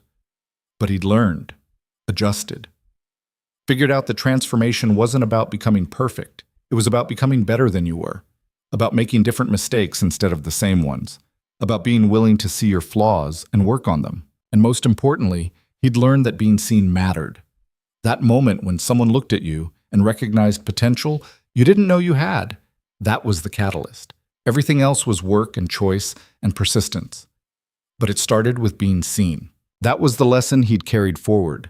In every pipeline candidate he'd interviewed, every overlooked employee he'd advocated for, every time he'd pushed back against systems that measured people by credentials instead of capability. He'd been trying to replicate that moment of being seen, to create it for others, to build a structure where visibility wasn't random luck but intentional practice. He left the fundraiser early, letting Maya handle the rest without him hovering. Drove home through city streets that had become so familiar over the years. The apartment was quiet, too big for one person, really, now that Maya was gone. He'd been thinking about downsizing, maybe getting a place with less space and more convenience. But there was something comforting about the familiarity, about living in the same place where he'd celebrated Maya's birthdays and helped her with math homework, and learned to be a father who was actually present instead of just providing. His phone rang. Elara, which was unusual. She'd retired 2 years ago, handed the CEO position to someone younger, and moved to the coast. They still talked occasionally, but not often. "Cole," she said when he answered, "I'm calling to tell you something." That sounds ominous. It's not. I'm calling to tell you that I'm setting up a foundation focused on workforce development and opportunity access, and I want you to run it. Adrian sat down. "I'm not qualified to run a foundation." "You're the most qualified person I know. You've spent 15 years building exactly this kind of program. You know what works and what doesn't. You know how to see potential in unlikely places. And you're at a point in your career where you can transition to something that's purely about impact instead of corporate politics." "I'd have to leave Voss Industries." "Yes. But Cole, you've done what you came there to do. The pipeline program is institutionalized now. It'll continue without you. This is a chance to do the same work at a larger scale. Multiple companies, multiple industries, real systemic change instead of one organization at a time." Adrian thought about it. The idea was appealing, building something new, focusing entirely on creating opportunities, working without the constraints of corporate bureaucracy. But it was also terrifying in the way any major change was terrifying. "Can I think about it?" "You have a month." "But Cole, I've been planning this for 3 years. You're the only person I've considered for the role. So think seriously. Because if you say no, I'll probably just shut down the idea and do something else with the money." "That's manipulation. That's truth. Think about it." She hung up. Adrian sat in his quiet apartment thinking about crossroads and choices and the strange way life kept offering you chances to start over even when you thought you'd already figured things out. He called Maya. She answered on the third ring, sounding tired but present. "What's up, Dad?" He explained the foundation offer. Maya listened without interrupting, which meant she was taking it seriously. "What do you want to do?" she asked when he finished. "I don't know. It's a huge change. And I'm 53. Maybe too old to be starting something completely new." "You started over at 32. Why is 53 different?" "Because I had to start over at 32. This is a choice." "So?" "Choices are better than necessity. At least you get to decide instead of having desperation decide for you." Maya paused. "Dad, what do you actually want? Not what's practical or safe. What do you want?" Adrian thought about the question. What did he want? To keep doing meaningful work, to create opportunities for people who needed them, to build something that would outlast him. The foundation would let him do all of that at a larger scale, without the corporate constraints that had always chafed even when he'd learned to work within them. "I want to do it," he said. "I'm just scared." "Good. Being scared means it matters. Do it anyway." He accepted the position, gave notice at Voss Industries, trained his replacement, and spent 3 months transitioning the pipeline program to new leadership. His last day was bittersweet, walking through the building he'd once cleaned, saying goodbye to people he'd mentored, leaving something he'd built knowing it would continue without him. The foundation launched the following year. They called it the Visible Futures Initiative, which Adrian thought was slightly pretentious but also accurate. The mission was simple: identify overlooked talent, provide training and support, create pathways to career opportunities. They partnered with 20 companies in the first year, placed over 400 people in career track positions, and built a model that could scale. Adrian threw himself into the work with the same intensity he'd brought to everything else, but tempered now by years of learning not to destroy himself in the process. He worked hard but maintained boundaries. He traveled but not excessively. He built a team instead of trying to do everything himself. And he watched as the idea multiplied. Companies that partnered with the foundation started implementing their own internal programs. Other organizations replicated the model. The concept of actively seeking overlooked talent, rather than just accepting applications from people who already knew how to navigate professional systems, began shifting from innovative to expected. Maya visited him at the foundation's offices a year after it launched. She walked through the space, met the team, and sat in on a training session for new candidates. Afterward, she said, "You know what you've done? You've institutionalized being seen. You've taken something that happened to you randomly and turned it into a system that happens intentionally for hundreds of people. That's replicating the most important moment of your life and making it available to others. That's legacy work, Dad. Marcus said something similar years ago. Marcus is smart. You should listen to him more. They went to dinner that night, just the two of them, like they'd done hundreds of times over the years. Maya was thriving in her fellowship. Her nonprofit was growing, and she'd recently started dating another doctor she'd met during residency. Her asthma was so well controlled she barely thought about it most days, a condition she managed rather than one that managed her. "Can I tell you something?" Maya asked over dessert. "Always. I don't think I ever properly thanked you. For everything. For working yourself to exhaustion to afford my treatment. For taking that promotion even though it scared you. For learning to balance work and being my dad.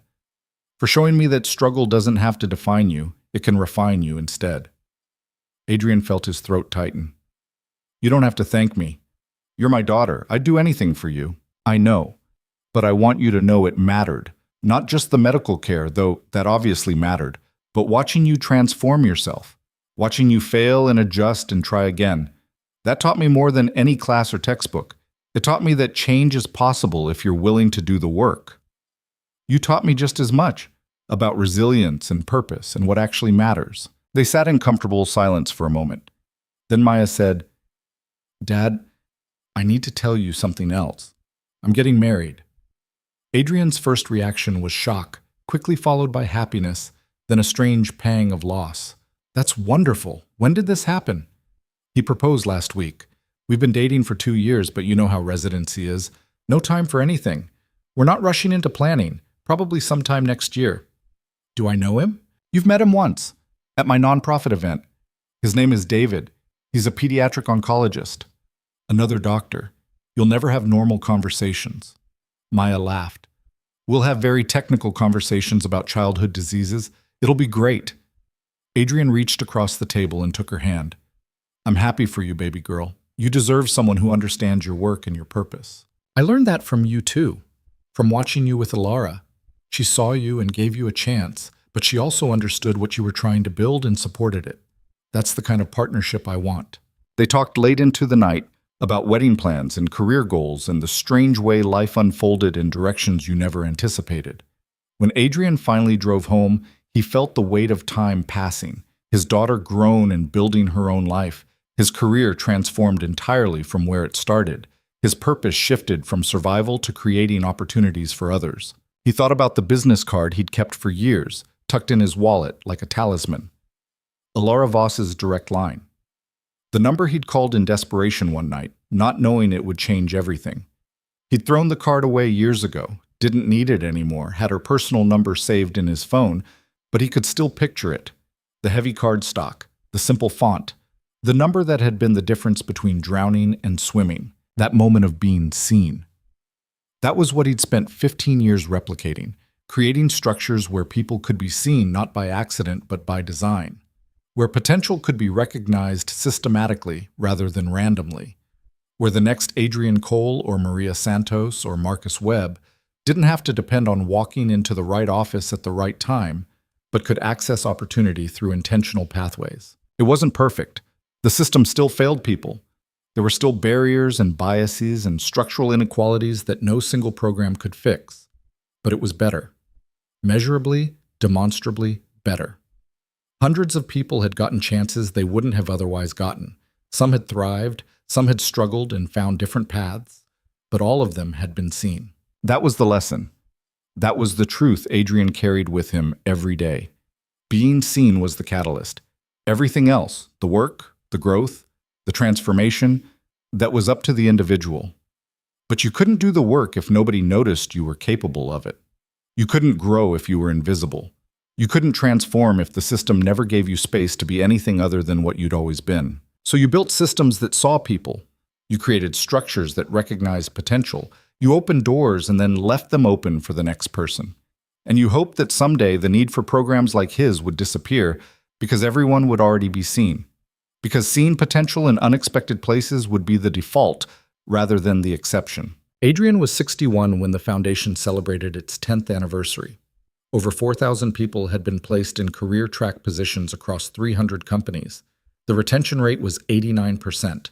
The model had been replicated internationally, and 3 people who'd started as pipeline candidates had themselves become CEOs of their own companies. Maya was 40, an established researcher and clinician, running both her practice and her nonprofit.